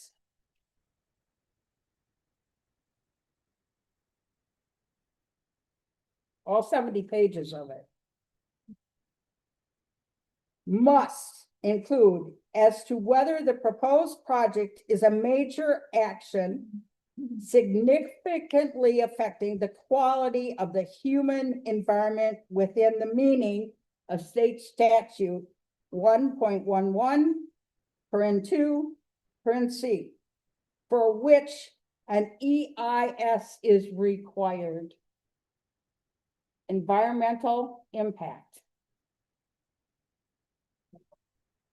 They didn't do it. It's not done. I believe the requirement in that state statute for an EIS to be completed for the proposed project is a responsibility of the PSC, as it is actually a major action that will significantly affect the quality of the human environment. How can it not be with a 10-acre BESS? 10-acre battery energy storage system. That BESS system has the potential for devastating impact on health, safety, and environment. Rome is identified in the top 10 fire risk areas of Wisconsin. Our volunteer fire department does not have the manpower, equipment, hazmat team, or financial means to deal with a BESS fire. The environmental assessment disregards this, even though the application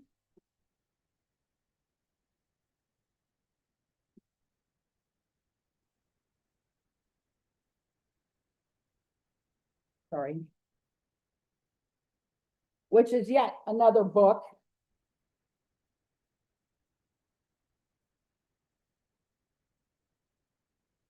Sorry, lost my place. Give me a moment. The application indicates no reasonable, trustworthy address to this concern, let alone for the damage to human health from the plume created by a BESS fire that will occur, releasing poisonous chemicals. The United States Environmental Protection Agency research and reports a plume contains hydrogen fluoride, lithium, nickel, cadmium, bromine as key chemical contributors to lung toxicity. United States Environmental Protection Agency research shows hydrogen fluoride is particularly dangerous as it kills skin.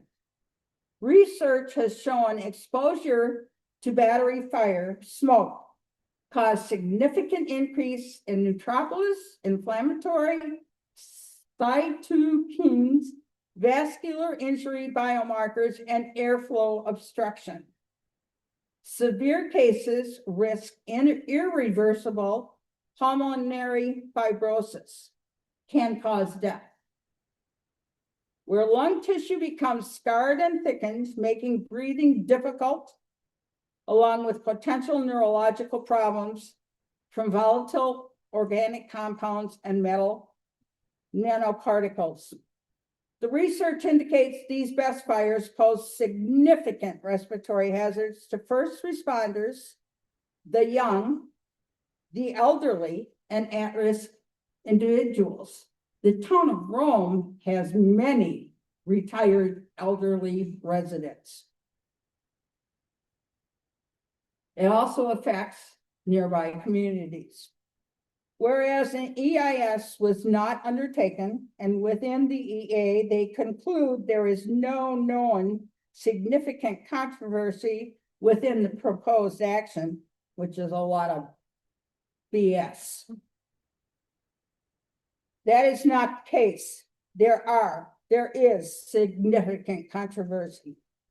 And the PSC must consider its responsibilities. In December 2024, an Akron representative stated at a public meeting that if Rome did not want this project here, they would not build it here. They need to keep their words to the over 1,800 people that have signed the affidavits against this project. We don't want it here. Thanks for your comment. So we are going to take a real 5-minute break, no overtime. I want to let people know we go off the record. We're at 3 people in the wings here. When we get right back started in five minutes, Ron Taub, Vito Giardino, and John Sohnberg. You guys are up next, and I'm setting the timer now, but we just want to give our fingers a break here because there's a lot more to go.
You have the volume on pause.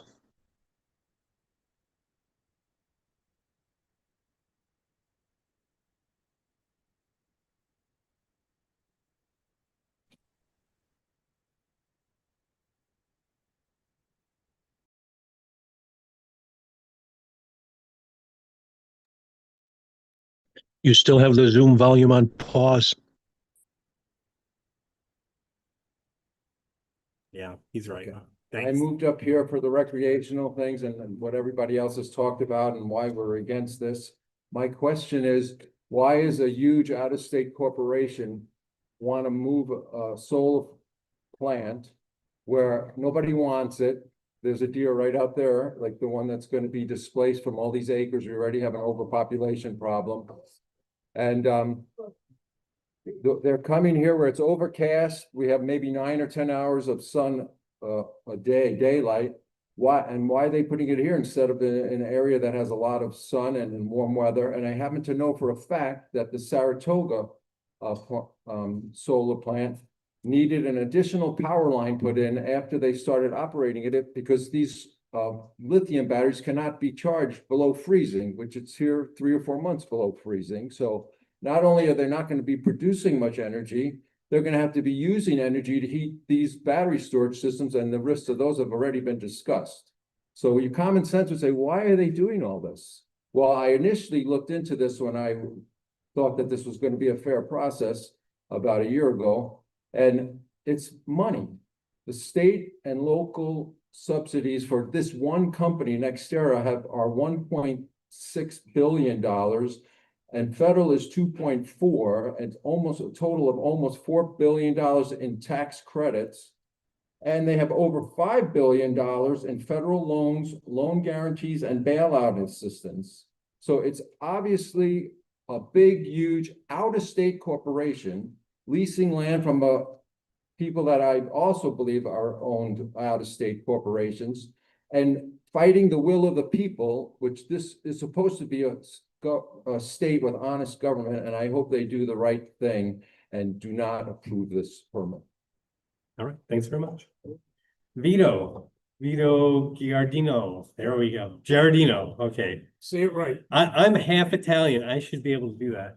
You know, two kind of peoples in the world, the Italians and those who wish they were. You got it. All right, I'm sorry, I should have sworn you for that. Do you swear or affirm to the truth, the whole truth, nothing but the truth? I do. All right, state your name correctly, please. Vito Giardino, I'm a town supervisor. I live at 1513 Sumac Trail. And you're testifying on your own behalf, personal behalf. Yes, sir. Okay, go ahead. Okay, I want to first thank you for the opportunity to speak today. I'm here to share not only the concerns of our residents, but also their clear and growing opposition to the construction of a large-scale solar farm in the town of Rome. Across public meetings, conversations, written comments, and neighborhood discussions, one message is consistent. Residents do not want this solar farm built in our town. Their reasons vary, but a major concern is the significant harm this project will cause to our township roads, which are some of our most important and vulnerable public assets. The town of Rome's roads were never built to withstand the sheer volume and weight of traffic that accompanies a solar farm installation of this magnitude. Residents are deeply worried about hundreds of loads of heavy equipment, gravel, and concrete, oversized trucks that are traveling down narrow rural roads, damage to pavement, culverts, drainage systems, and shoulders, unpaid long-term repair costs falling back on the taxpayers. Many residents have already expressed that this project is not merely an inconvenience, it threatens the infrastructure they rely on daily. While the developer may promise to repair damage, our community has serious doubts. Patching a road is not the same as restoring it to pre-construction condition. Damage to a road base may not show immediate, but will shorten its lifespan, leaving the town responsible years later. Residents are clear. They do not want a project that puts a financial risk for road construction. Beyond the physical deterioration of our roads, residents are concerned about significant safety risks from high volume trucking, conflicts with school buses local commuters and emergency vehicles, disrupted residential routes, excessive dust, noise, and debris for months or years during construction. For many, the potential transformation of Quiet Township roads into an industrial haul route is unacceptable. Our town has made its position known through public feedback. The residents of the town of Rome do not want this solar farm. Not here, not on this scale, and not at the expense of our public infrastructure and daily safety. We respectfully urge the commission to recognize that this project lacks local support. It poses significant risk to township roads. It imposes long-term costs and safety concerns on our residents, and therefore the PSG should not approve this project. In conclusion, this is not simply an infrastructure question. It is a community question. The people who live here, drive these roads daily, pay the taxes that maintain them, and care deeply about the character of this town have made their stance clear. We ask the commission to listen to the voices of our residents and protect the town of Rome by rejecting this project. Appreciate that. John, you're next, John Sonberg. And then after that, we're gonna take, yeah, I think there's one more person on Zoom. We could probably ask them if they want to comment, but we'll take John first.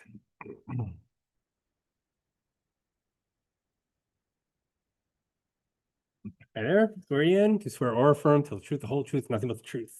I do. All right, name and comment. My name is John Sonnenberg. I live in the northwest corner of the town of Rome, bordering both the county line and Meteor property. My wife and I live on over 60 acres of land and have been in my wife's family for the better part of 100 years. We've lived on Akron Avenue for over 34 years. And then I've lived personally in Rome for over 47, and my wife almost her entire life. We were contacted and turned down an offer to lease acreage to Nextera through their arm XL Land Services. When I was contacted by Mr. Kohler from XL Land Services, I requested additional information as they wanted to build a solar field. And I said, I am on my property on an almost daily basis, and I need specifics on what you would do with my property. I got the you-rah-rah cheerleading little aspect there, and he sent me a link and a about 2 or 3 year old PDF of a brochure of Nextera's, of what they do. There was no specific, that told me basically what they thought of us. This project, people say about an eyesore, this project has already become an eyesore. They've started cutting down the trees. I'm sorry, a barrier, 5 rows of plantation pine is not a barrier. It looks like a bunch of real tall Q-tips out there. As those trees grow, all you have is what's on top. That is not a barrier. That's a slap in the face. That's doing it. Well, I will not comment anymore on that. Noise is going to increase with all the trees level. Are you kidding? People don't realize how much sound trees, the woods absorb.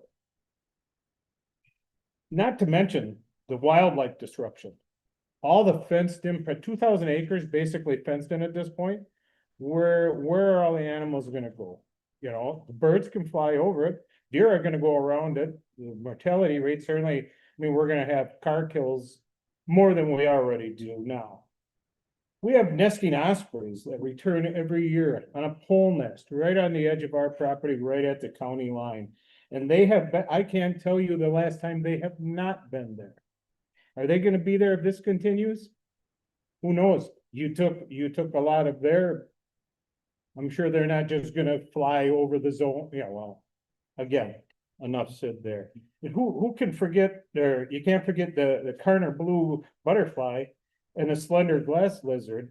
And from experience on where I live, where the High Line crosses my property, both those species are prevalent in the area.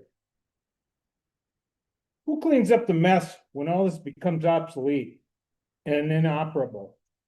I ride motorcycle. We drive down past the farm next Best Buy, or use Best Power, excuse me, south of Nacita. When that field was first put in, that was, boy, you kind of look at it when you went by, because everything tracked the way the sun was moving. So you could see, you know, it was following to maximize the input or the output, excuse me. I haven't seen those fields move, those that array track the sun, unless it's, maybe they're energy saving, I don't know. But I don't believe that's even fully operable at that point. When you look at this, how can this not have an adverse effect on our property values? Are you kidding? And sure, I'm being a little more self-centered here. I'm gonna border this. Our property borders 80 acres of meteor timber property, and it's right near where the tie-in is for all of this. There is no way that this cannot negatively affect our property values. It seems like there's two organizations that are going to benefit the most, other than a handful of residents who may have sold out and cashed in. And that's Nexterra and Meteor Timber Holdings. They are collectively holding the town hostage to milk out the cash cow that they found. Why does greed for the almighty dollar have to win? You know what? It doesn't. Please do whatever can be done to stop these bullies from cashing in at Rome's residents' expense. Please stop this project from happening. Thank you for the opportunity to allow me to speak. All right, thank you very much. Let's go off the record for a second.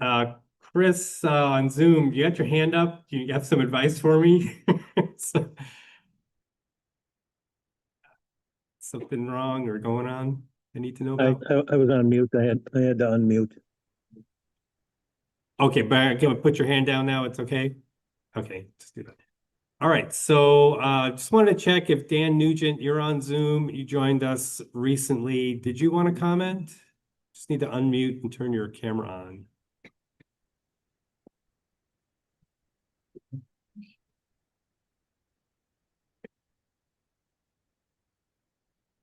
Okay, nothing from Dan at this point. Okay, I'm just going to indicate I've asked you. At the end, we'll give people who've not responded a chance to chime in. But at this point, we'll continue with people in the room. I'll give you a couple of names here so that we can get moving here. So there's Jeff Weingart, you next, Zach Sharon, and Chris Haven. Charles Haven, sorry, Charles Haven. All right, Jeff, you're ready to go. All right. I am. Excellent. Raise your right hand. You swear or affirm, tell the truth, the whole truth, nothing but the truth. I do so, help me God. Okay, give me your name and comment. Jeff Weingart. I am a resident of Rome at 245 County Road Z. County Road. Z is in zebra. Thank you. I built my retirement home here 5 years ago, not knowing I was going to get into this mess. The Congress of the United States, recognizing the profound impact of man's activity on the interrelations of all components of the natural environment, set forth in 42 U.S. Code, Section 4331, Congressional Declaration of National Environmental Policy. In paragraph B, sections 2, 3, and 4, we see clear legal expectations of federal policy regarding the environment. Number 2, assure for all Americans safe, healthful, productive, and aesthetically and culturally pleasing surroundings. And I want to really focus on aesthetic and culturally pleasing surroundings.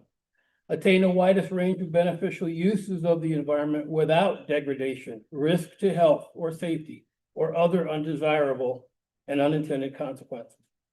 Preserve important historic, cultural, and natural aspects of our national heritage, and maintain wherever possible an environment which supports diversity and variety of individual choice. In the context of this congressional declaration, we note in testimony today that salient points listed here are not in fact met. We see very concerning documented risks to safety with a high risk of fire in the BESS, battery energy storage system, including irreversible damage to our environment, including air, groundwater, and personal property, not to mention human health. Does East Palatine, Ohio ring a bell? Our community is left with no assurances and no indemnity against catastrophic failure that would decimate our beautiful town. Billions would be lost, and since Akron Solar is a limited liability corporation, who would be liable? We have provided verifiable facts establishing significant risk to the decision makers here, but who ultimately will compensate the town for its losses should we have a catastrophe? Should this permit be approved, Akron Solar should be required to purchase a minimum $5 billion bond. If the risk is so low, according to Akron, it should be a low-cost bond. Number two, aesthetic and cultural norms for our community would be completely ignored as we are a recreational community that depends on tourism and use of our many amenities that will be severely impacted, including but not limited to vacation rentals, golf, hunting, ATV and snowmobile trails, as well as the serene natural beauty of our small but picturesque town, which is why I built a house here. This will severely impact our livelihood as well as income for all our local businesses, resulting in the financial ruin for many and at a reduction in real estate values. Speaking to individual choice, as I noted above, there is clear evidence that the Rome community has overwhelmingly rejected this solar farm.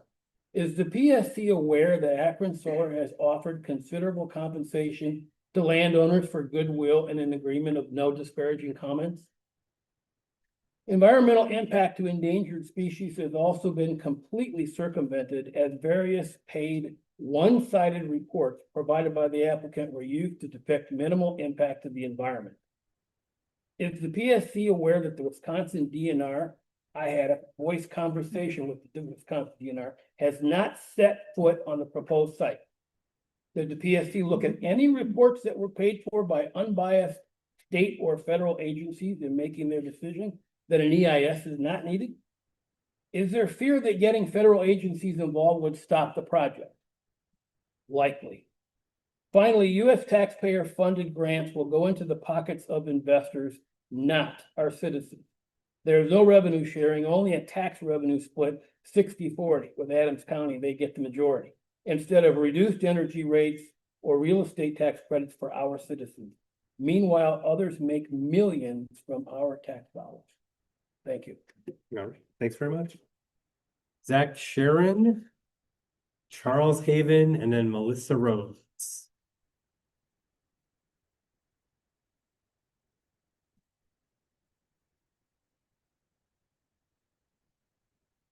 Hello, Swear you in. Do you swear or affirm to tell the truth, the whole truth, nothing but the truth? I do.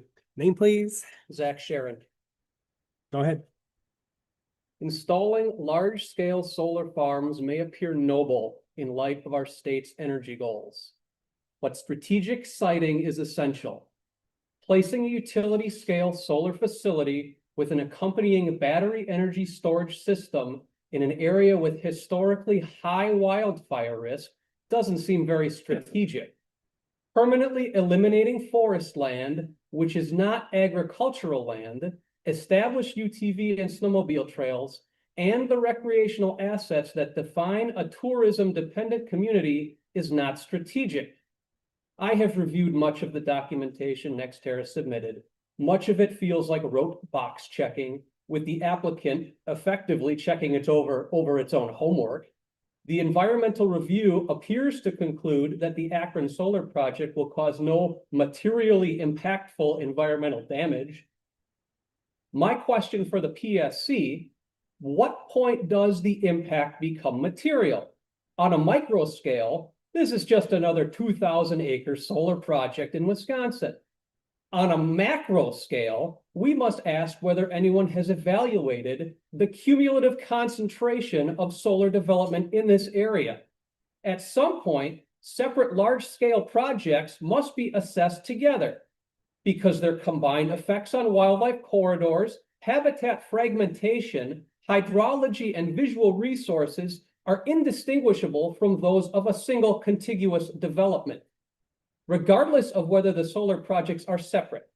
Let's look at the numbers, which have already been stated. Akron Solar, 2,000 acres. Wood County Solar, 1,200. Saratoga Solar, 1,000.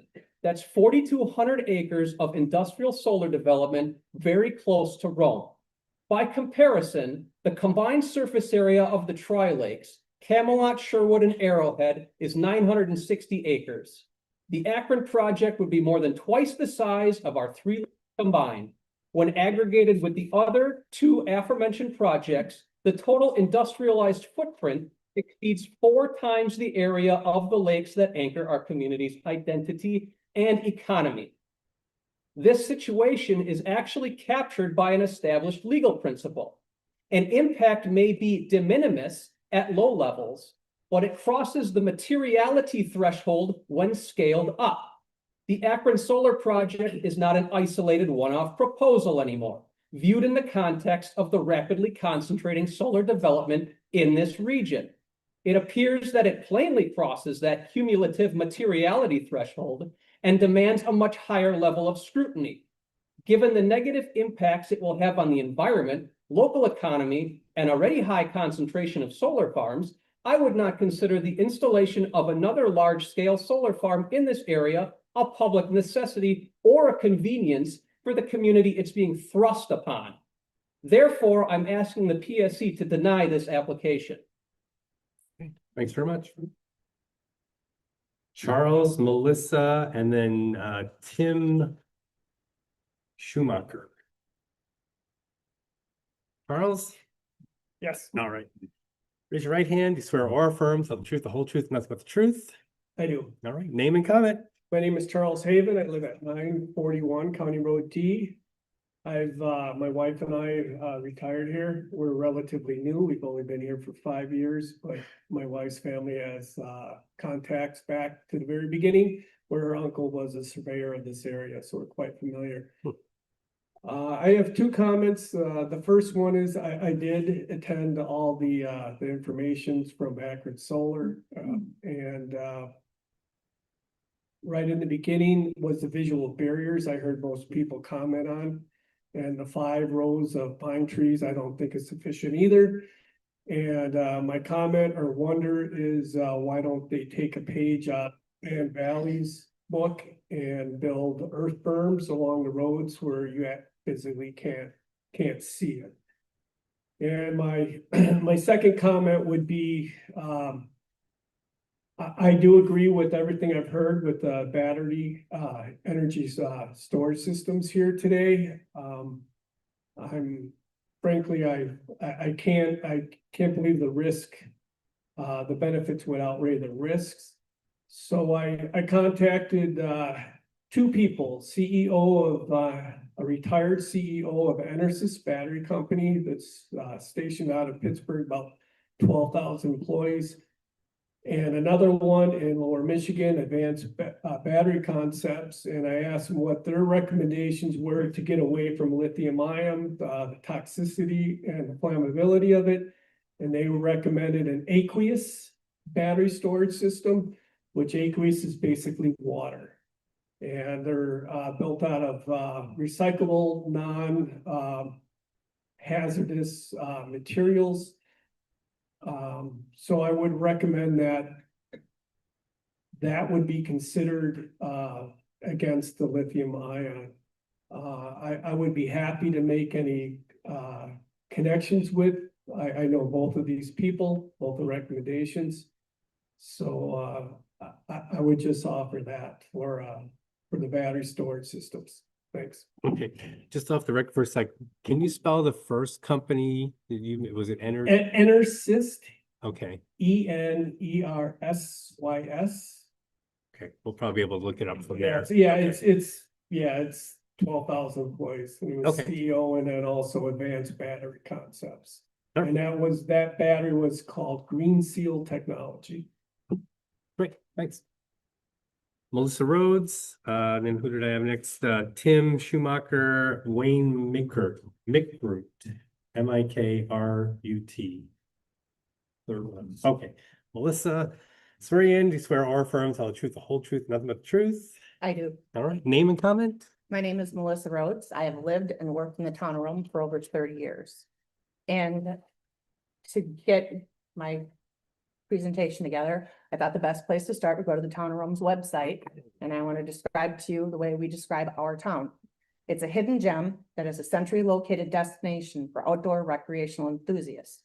We're proud for it to be a haven and a destination for golf enthusiasts, and with several world-class golf courses, including the rapidly expanding Sand Valley Golf Resort and the long-established Lake Arrowhead golf courses. The Rome has a growing trail system for hiking, biking, fat tire biking, cross-country skiing, snowshoeing, plus outstanding snowmobile, ATV, UTV trails. The town is also home to Dyracuse Recreational Park. I'm sorry, Dyracuse, it's Dyracuse, which is the state of Wisconsin's largest motorcycle ATV UT park in the state of Wisconsin. We're also home to the Wisconsin State Trap Shooting Association. Our town of Rome parks offer splash pad, a band shell, kayak launches, just to name a few. I haven't even begun to mention the lakes. Rome is home to Lake Camelot, Lake Sherwood, Lake Arrowhead, and the always forgotten Lake Petenwell, which is the second largest lake in the state of Wisconsin. As you can see, tourism is a big part of our town.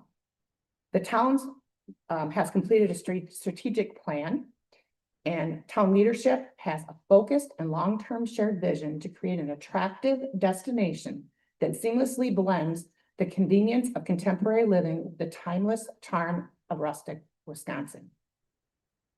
How does turning thousands of acres of forest land into a solar farm fit into the town's vision? Do we have to change our vision? That's all I have. Thank you. Okay, thank you. Tim Schumacher, Wayne Mickert, and Paul Gianni. Yeah, Brian. All right, Tim. Swear you in, do you swear or affirm tell the truth, the whole truth, nothing but the truth? I do. Name and comment, please. My name is Tim Schumacher. I've been in the area for 19 years. When we first came to the area, we could put a camper on a piece of property, and I thought that would have been great, but oh no, I had to have something bigger and better. I wanted to build a retirement home early so that when I had the time to retire, I could do so. The average age of our community is 65. I can't see how this solar farm can benefit anybody. Our property values haven't gone up. I'm on 2 other boards. Firewise coordinator, and we try to improve the land and the forest and the water. And with all the toxins and all the pollution from this solar farm, I can't see how that's going to advance or do anybody any good. You take down another 2,000 acres, you got a fence wrapped around it. And if we do have a tornado or something, there's a lot of damage, or there's a big fire, what are you gonna do with it then? You have nowhere to get rid of it or put anything else in its place. You got the fence up, you might as well make it a parking lot. Recently, matter of maybe 2 weeks ago, I had a bear in my backyard. That's never happened before. But as their land is being reduced, I mean, where are these animals gonna go?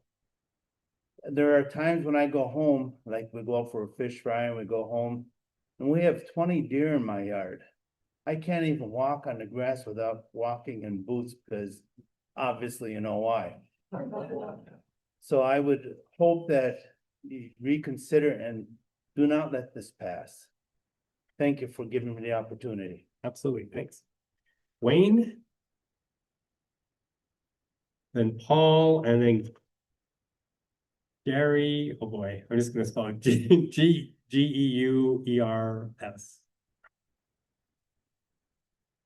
All right, Wayne.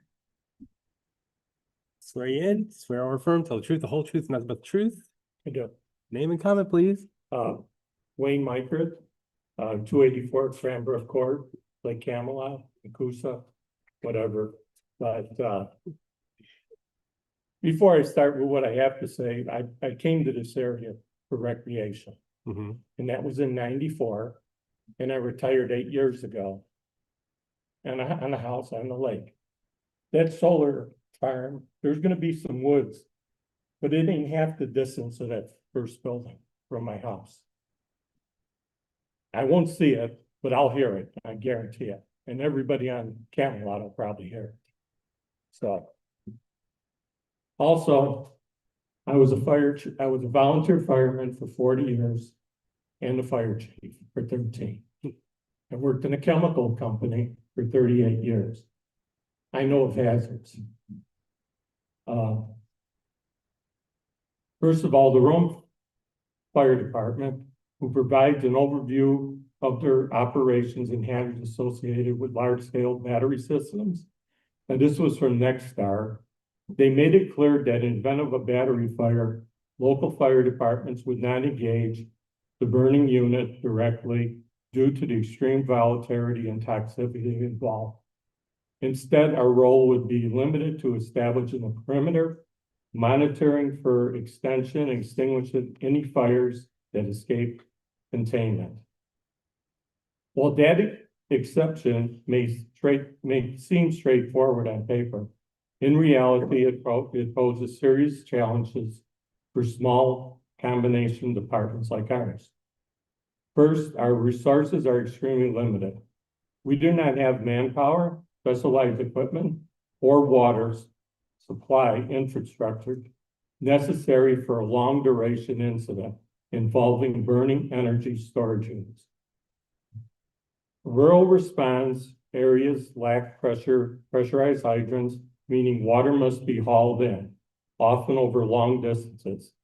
These limitations alone would delay suppression efforts at the exact moment when a rapid intervention is most critical.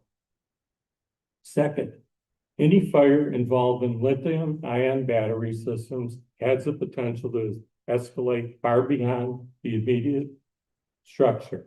Our town is surrounded by pine plantations and mixed forests, fuel beds that burn intensely and spread quickly under dry and windy conditions.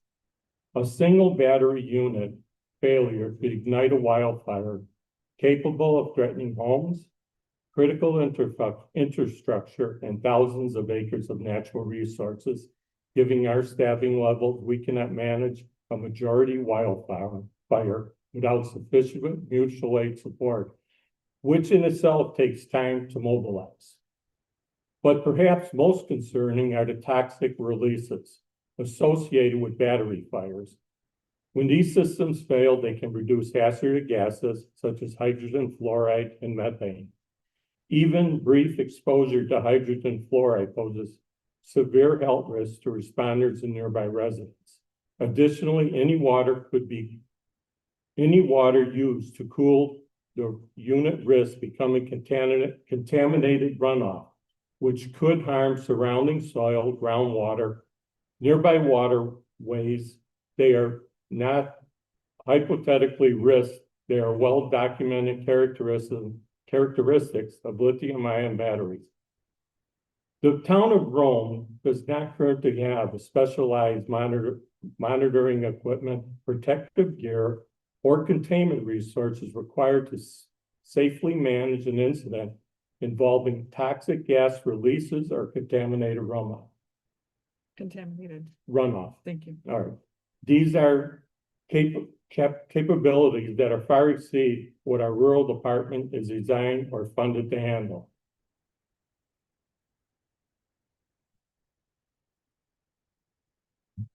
As a former fire chief, it was my responsibility to protect life, property, and environment.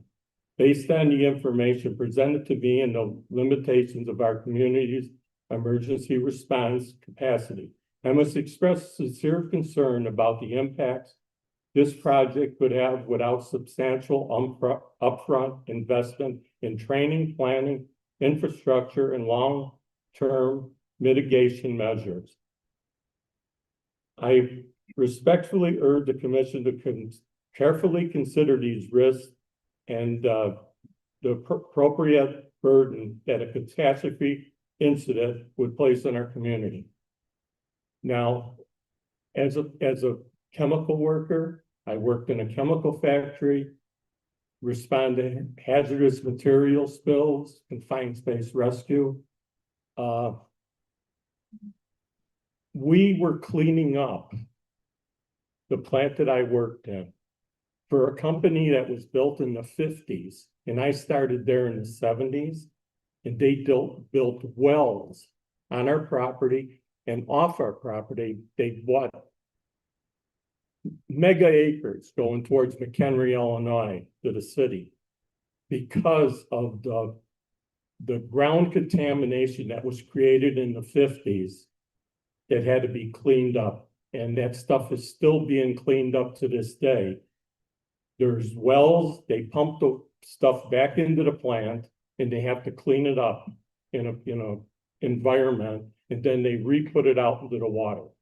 And this will be going on forever. 3 companies owned it, and they're responsible for it, and it was sold again. And it was Morton Chemical, it was Roman Haas, and it was Dow Chemical. Now it's another company that's based out of Wisconsin that bought them. And they're responsible for cleaning that up. Just imagine with groundwater being so close to the lake, just imagine, there's sitting here, and that building out there, halfway there is the lake. That water will leach into Camelot and will feed the other lakes very quickly.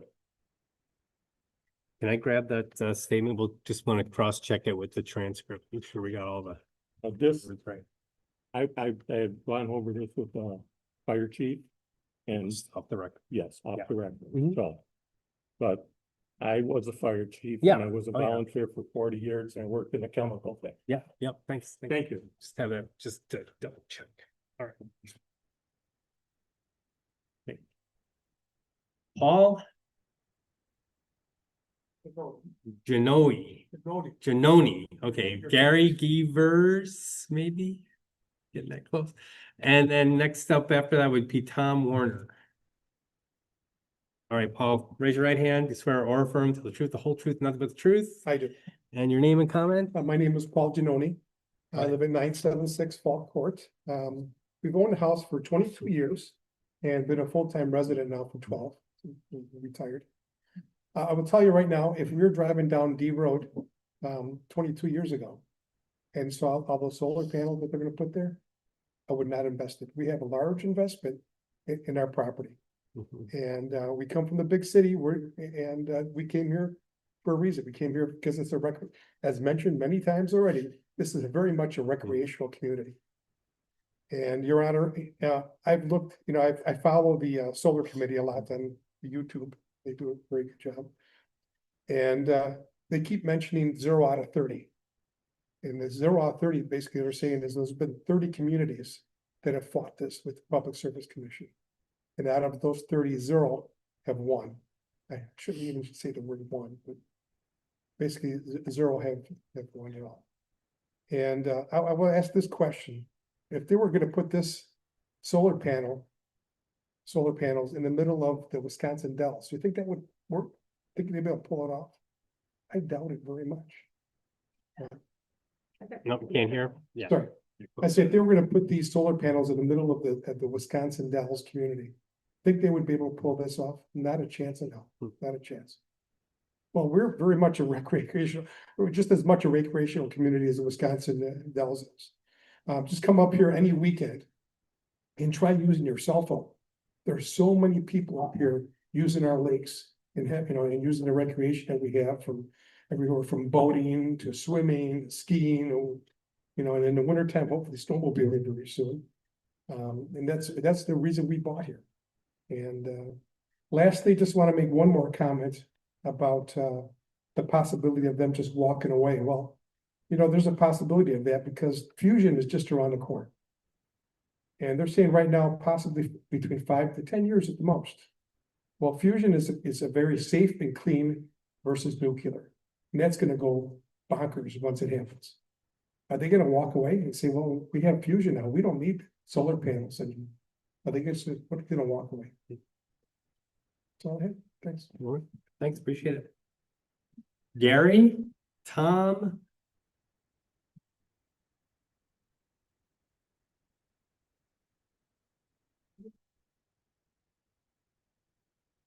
Gary, coming up, all right. Here.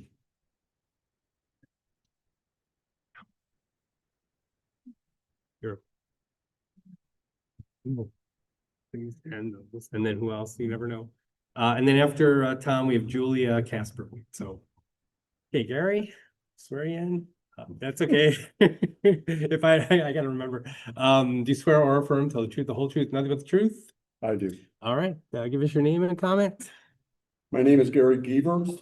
I own property in the town of Rome for 40 years. And I've been a permanent resident of Rome for the last 18 years. Anybody that's built a home or anything in Rome and has had to put a well and septic in, there's a reason that they don't let you put your well below your septic system. And your wellhead is protected. And we talked about groundwater. We've heard all the things about groundwater. So I'd like to take a few minutes and explain why the wellhead protection is so important in the town of Rome and why the proposed solar farm its location is so serious. The town of Rome has wellhead protection program designed to safeguard our drinking water. Our ordinance clearly lists prohibited uses within the wellhead protection zones, including storage, manufacturing, or disposal of toxic or hazardous materials. Solar panels do contain hazardous chemicals, and our current wellhead protection area extended into parts of the proposed solar head site. Studies of our Central Sands region shows that groundwater here moves very differently than the other parts of the state. In our unconsolidated sand aquifer water, and any contaminants can travel feet per day, not feet per year like it does in sandstone or in limestone. That means contamination can move quickly, and in some cases, wellhead protection zones can extend up to a mile. We've already lived through the consequences of contamination here in Rome.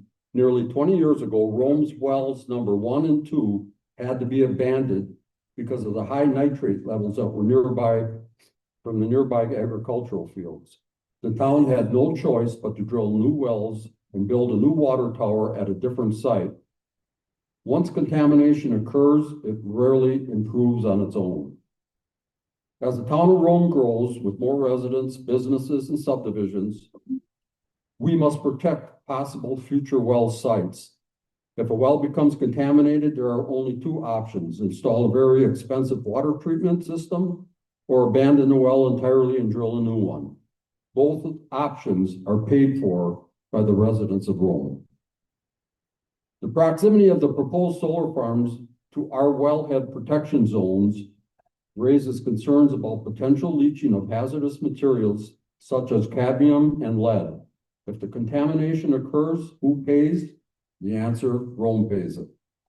Even if the solar farm doesn't move forward in this location, we still must preserve potential well sites for the future growth of our water system.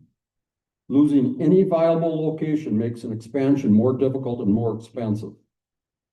We also want to mention the Wisconsin Trap Shooters Association. They operate 2 transient non-community wells that serve their campground.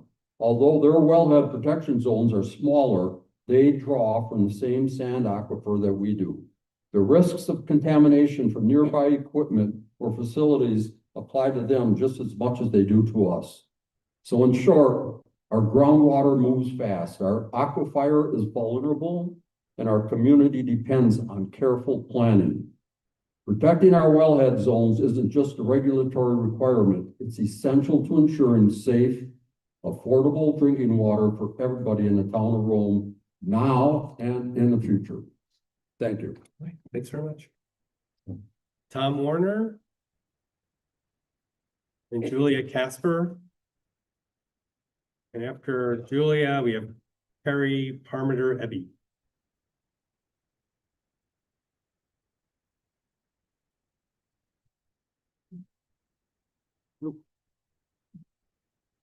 Raise your right hand. Do you swear or affirm, tell the truth, the whole truth, nothing but the truth? Name and comment, please. Tom Warner, my family's been coming to the Rome area for 25 years. I brought my children here every weekend for 25 years. My father's been here. We have so many memories, and this is, to me, just a blight on our community. This is where we wanted to end up, do our retirement, and my wife and I have just recently bought. Now my kids and hopefully our grandkids soon will be enjoying this area, and I don't see how they can do it with this solar farm taking up so much acreage in our area.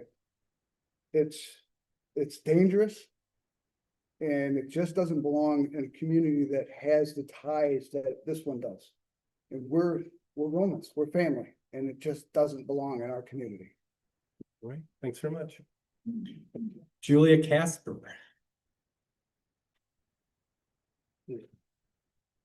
So the Italian names because they're Romans. I get it now. So, Hi, all right, raise your right hand. You swear or affirm to tell the truth, the whole truth, nothing but the truth. I do. All right, name and comment. Julia Casper with a K. 101 14th Avenue. And we've been here for 13 years now. And You're good. for 13 years, love the place. You drive around, you can see it all. And I'm not here with all these facts and statements. I'm talking about myself.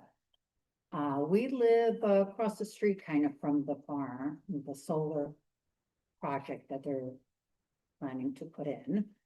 And one of my questions is, from the beginning of this project, I kept on asking our board and all that, it's like, what about the zoning? What about the zoning? We have zoning here to protect ourselves from different things. Like zoning against a cow farm that could have potentially come across the street from us also. Anyways, what I'm trying to say is nobody seems to, they don't solar, Nextera, ignore the zoning. But we have a vision, like we've spoken before, we have a vision for this whole town. So that's what the zoning is to protect our town. And it's being ignored, totally ignored. The other thing is the fire again. We were talking about at the first meeting when Nextera came, and they were talking about how it will be contained. How they would it's contained. I think around their fence, they were going to dig out some ground out, so this way it contains itself well. And then we're trying to say to them, what about wind? And they totally ignored and laughed off about wind. Well, it's not necessarily, let's say their project starts on fire. What if there is a fire outside of their project that comes into there and then gets that thing going? Fires can come from everywhere. The other thing is, I love my blue butterflies that come in and visit my yard. I like seeing my deer here and there, but now that this is all going to be fenced in, I do not want them all in my yard all the time. I have a beautiful yard and I do a lot of work, and they don't eat my flowers because I train them. But I don't need a mass amount of deer coming in, just destroying my property. And that's about all I have to say. I'm just a regular taxpayer that believes that we should be heard, and for us to be told, you'll never, win with City Hall. And it's like, well, we have to try. Somebody's got to try. And I'm not against solar. I really am not, because it belongs on highways in the middle of nowhere, but not next to a community. And who's to say, like somebody just mentioned, what about nuclear coming up next, or other fossil fuels or whatever. So for right now, the big thing is solar. And then what happens when the next great idea comes up? So thank you for listening and your time. Thanks very much. Well, Carrie's next. And we're just gonna like stand up on our chair and turn a couple circles just to stretch a little, but we're not gonna take a break. We're just gonna take a little stretch. Carrie, do you swear or affirm tell the truth, the whole truth, nothing but the truth? I do. All right, name and comment. Carrie Perimeter Ebby. So I'm a realtor in the town of Rome. Yeah, speak up a little bit there. I'm a realtor in the town of Rome. I was a builder for 20 years before that.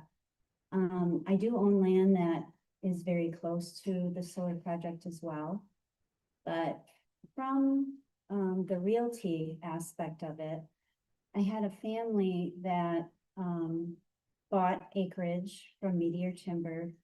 They were going to build their dream home and decided not to. So they, they figured their property value would not be as high once they built it. Other things, multiple families have asked if they should sell because their property value is going to go down. So I talk to a lot of people weekly. And if buyers don't want to come here and people don't want to be here, what's going to happen? So I think you need to take into consideration the amount of revenue that way. If our property values go down, and I do believe they will, because if people don't want to be here, obviously we're going in the negative direction.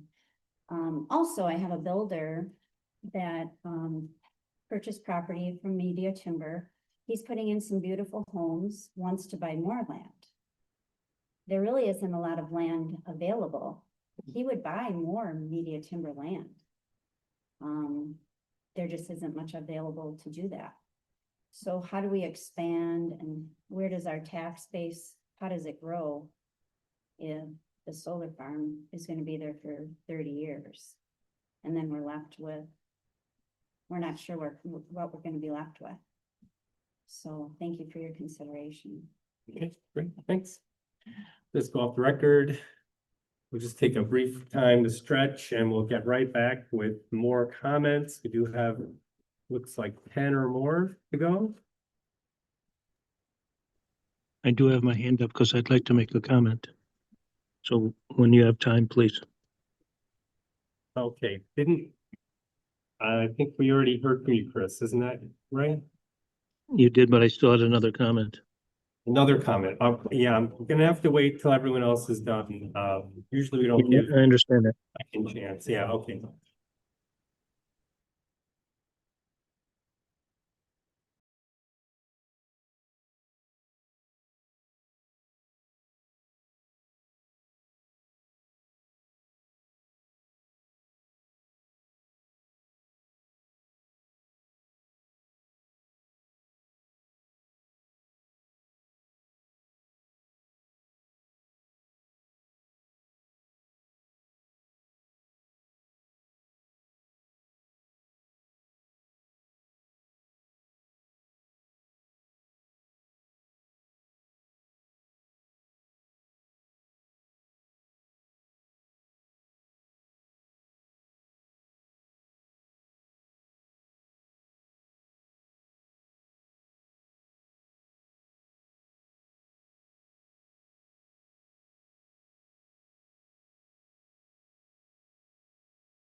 There. All right, we're getting it back together here. We have Tim Mitchell next. Tim Mitchell, then Gail Gosh. And Lisa Kubis. Okay, do what I can. Remember. Okay, everyone, we gotta keep going. We got about 5 more people signed up to comment. And if you haven't signed up yet, get an appearance slip from the back of the room and fill out that top portion. Get it back to staff and they'll get me your slip. But who's Tim Mitchell? Come on up, we'll get started. Then Gail Gosh and Lisa Kubis. So let's quiet down, everybody. Take your seats and we'll get started. Here. Swear in, raise your right hand. Do you swear or affirm, tell the truth, the whole truth, nothing but the truth? I do. All right. Quiet, please. My name is Tim Mitchell. I am one of these small business owners in Rome, and I operate a sporting goods store, which I'm not going to get into that. Everybody's talked about all of the sports. That is all I do. That is how I support myself. A lot of my money goes back into the community, supporting the trails, supporting other businesses, supporting all the events. So basically my livelihood not only pays for everything I do for the community, but everything I do for myself. And obviously losing all of the land for recreational opportunities will put at least, and I'm saying at least a 25% hit on my revenue just for hunting recreation. That's not including snowmobile, that's not including fishing, any of that. So you take a salary of just one salary from a little guy like me, you take one salary out of the community by just taking the land and doing nothing with it. Just closing the land off and not even building anything. I'm just closing it off privately. That takes 20%, 25% minimum of my business. Then you put chemicals in everywhere, and water. I mean, we talked all about that. So you're talking about all the recreationals. Now you're talking, I'm out of business. I'm already going to struggle losing 25% just closing that land off, just being privately leased. But anything more than that, I will be out of business, and so will many other small businesses. I just wanted to put my 2 cents in that, is saying that not only are you affecting all of the people, but you're affecting other people's incomes, other people's families, other people's investments, just from the small town aspect of how you're affecting people's lives and my job providing all the things for the community that I can. So thank you. Okay, thanks. Gail.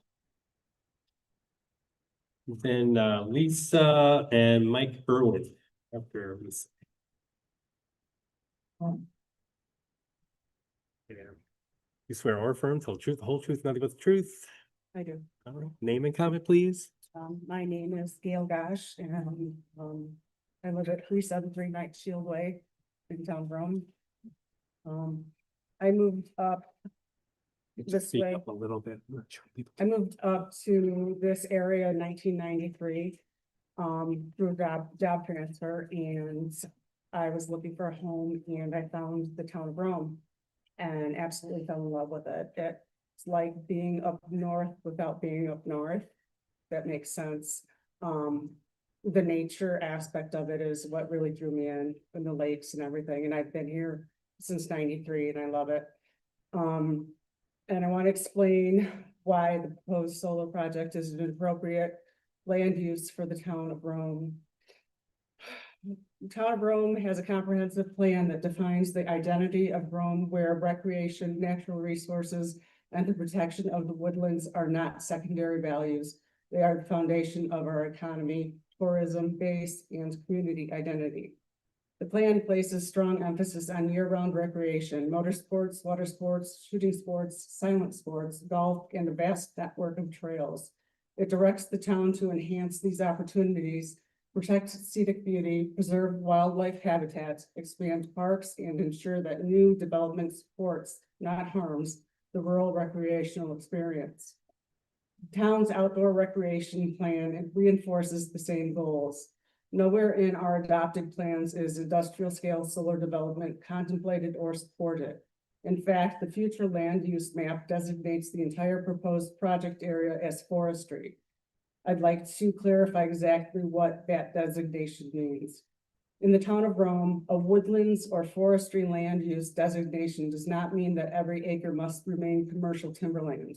It allows for a variety of uses, such as residential development that retains tree cover, privately or publicly accessible hunting lands, passive recreation areas, and forest resource protection. But in all cases, the defining characteristic is that the land remains wooded. Clear cutting thousands of acres to install industrial solar panels is wholly incompatible with the intended character and long-term vision for the area. It has been suggested that allowing trail connectivity through or around the project area will address concerns regarding a trail network. But trail access alone is not sufficient. People do not come to Rome to hike, bike, or ride snowmobiles past 2,000 acres of industrial solar panels. They come here for quiet forest landscapes, wildlife, and the rural character that makes Rome a recreation destination. A trail surrounded by solar panels is not the experience our plans promise, nor the experience that supports our tourism-driven economy. If built, the solar project would significantly undermine what the comprehensive plan envisions for this area: recreation, scenic beauty, woodland preservation, wildlife habitat, and the forested landscape that supports our local community. I would replace these with a land use that is fundamentally incompatible with the town's identity and long-range plans, or it would. For these reasons, it is my opinion that the proposed solar farm unreasonably interferes with orderly land use and development plans of the town of Rome. It contradicts our future land use map, disregards community established goals, and threatens the very resources that define this community. Thank you. Thank you. Good. Lisa Kubis. It's pretty rare now. Mike Irwin and Donna Hessel. My name is Lisa Kubis. I live at 1493 That's I'm sorry. yeah, we can do it again. That's raise your right hand. Do you swear or affirm to tell the truth, the whole truth, and nothing but the truth? I do. All right, go ahead. My name is Lisa Kubis. I live at 1493 Silver Canoe Trail in the town of Rome. As you've heard today, the proposed solar farm isn't just a project on a map to the residents of Rome. It is the beginning of transforming a quiet, open countryside into an industrial zone, truly. And once that transformation happens, we don't get it back.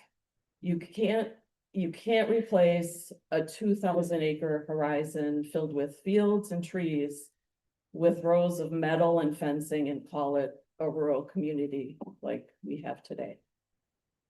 People choose to live, stay, or visit Rome because they value peace, open space, and a connection to their surroundings. A solar developer from outside our community should not be allowed to reshape the landscape that our residents have cared for and loved for generations. It just seems sad that a solar installation is more important than people's livelihoods. The project threatens to permanently alter the character, economy, and environmental health of our community. Rural areas like ours are more than empty acreage. They are living landscapes that support recreation, wildlife, and generations of families who have built their lives here. Allowing this industrial scale development would undermine everything that makes Rome the community that we cherish. I urge you to demonstrate respect for our community by rejecting this proposal. All right, thanks. Thank you. Mike. And then Don, that's our last appearance left that I have. All right, swear in, do you swear or affirm, tell the truth, the whole truth, nothing but the truth? I do. And raise your other right hand. There you go. Yes, I do. Yeah, okay, go ahead. My name is Mike Irwin, 258 Oak Drive, inclusive. I've been here 43 years. My ancestors are some of the original settlers, dating back. So with that said, our business, and I'm also the president of the Business Alliance. But my mom and dad have a property within about 1,000 yards And we've already noticed with the premature cutting of the trees, the difference in the wind and everything at their place already. So we've seen that impact. It also was stated that that NextEra reached out to us businesses in the area. That is false. They have not. Yeah. And that is false. They have not reached out to our local businesses. And unanimously, we do not support the solar farm. And there's been a lot of great speakers here today. Very thankful for all the homework that they've done. And hang on, just off the record. So we're distracting the court reporters. Just want to make sure we get his comment. Go ahead. so very thankful for all the homework. So I'm not going to touch base too much on that. I agree with everybody else that with the several properties that we own, that we do not approve of the solar farm. I think there's a lot better ways that they could do this smarter. I'm all for the green energy, but this is not it. With the loss of oxygen producing trees in the habitat.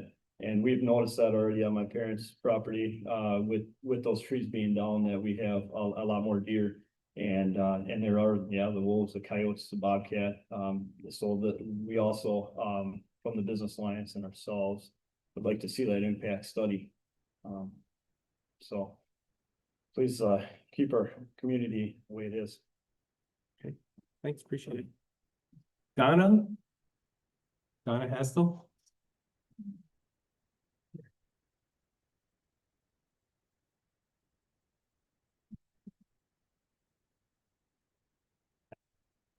Your right hand, you swear or affirm tell the truth, the whole truth, nothing but the truth. I do. Okay, now Hasdell had filed in the party session. That's someone. That was my husband. Husband, okay, thoughts. Okay. Great, go ahead. Okay, Donna Hasdell, I live at 241 Penhurst Way, on Lake Camelot. I've been a property owner in Rome for 30 years and lived here full-time for 10 years. I'd like to address the letter of support that Akron Solar has recently inundated the internet with.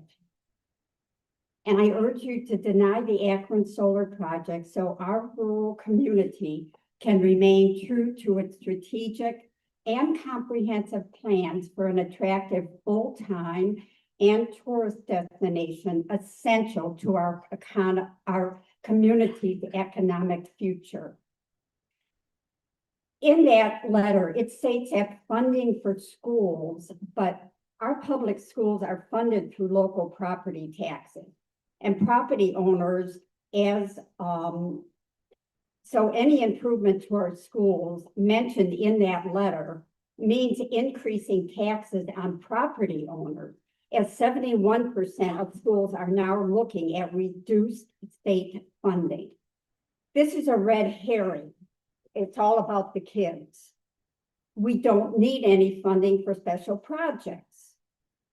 The loss of 30% of hunting grounds and funding for other outdoor activities will significantly impact our small businesses. Growth of our community and local business is dependent on tourism, which will be affected by unknown changes and ditch riding for snowmobiling, loss of ATV and UTV trails, and migration of not only destructive but dangerous wildlife into our residential neighborhoods. In addition, by its own review, the DNR highlights environmental concerns, yet simply ignored them, not recommending an EIS. The word mitigate is used 20 times in the environmental review, but never uses the word required. Every use of the word mitigate was preceded by could, recommend, should, help, etc. Supporting renewable energy within our community safeguards investments of multi-million-dollar investors. Of course, campaign contributions also contribute to favoritism shown to big business. All other property owners must abide by zoning ordinances that follow both strategic and comprehensive plans. Akron Solar is not leasing hardworking farmers' land but property from a subsidiary of an investment firm whose priority is to grow investors' portfolios. This will forever change the landscape of our rural community and affect our continued growth as a tourist destination, which our community has spent years developing and is dependent on. As far as jobs, temporary, of course, Rome's average age is 64.3, so minimal jobs, if any, will be filled by Rome residents. As far as support for local businesses, especially restaurants, Rome has had staffing issues for years due to our senior population. So I don't see an influx of transient construction workers improving the services to their loyal continued customers. As far as energy independence, no power generated by this monstrosity will be utilized by residents of Rome, but our rates continue to increase. Of greatest concern is not what is mentioned in the letter of support from a massive BESS unit. The DNR has listed Adams County in the top 10% for risk of wildfire. Only one other county in Wisconsin has more towns at high or very high risk than Adams County. Did the DNR even consider this element? Did they already forget the Cottonville fire of 2005? There are millions of acres in Wisconsin for solar projects that would not put our town at risk, nor have the economic and destructive environmental impact this project proposes. Thank you for the opportunity to speak and for the future of our town. Okay, thanks very much. So we're going to turn this over to the Zoom connection. I just wanted to check the people that I'd asked if they wanted to comment and did not comment. I'll give you another chance to unmute and turn on your camera. So there was that, we can go off the record. It was 9940584. That person, I hope that's a person. If you want to unmute, I'll take your comment. Also Bill Pegler, Dan Nugent. No comments from them. All right. So Chris Seals, you did have your hand up. Did you want to unmute? Yes, sir. Okay, so you have something additional. I'll give you just a second to add to your comment. Go ahead. You're still on your oath. All right, I appreciate that. So I just wanted to mention this to the PSC and the community there, that there's a reason why there's going to be 3 solar farms put together so close to the Wisconsin River. They're really planning for the ultimate plan to have an AI data center. An AI data center sucks 1 to 5 million gallons of water a day. That's why it's so close to the Wisconsin River. That will suck up in 34 days both Upper and Lower Camelot in water. So within a month, that data center will suck up all the water of one of our lakes. I want everyone to consider that. That's what I'd like to say. Okay, thanks. All right. So we have all of our comments collected here for the afternoon session, and we'll be back here at 6 p.m. for new comments from new people. Thanks very much.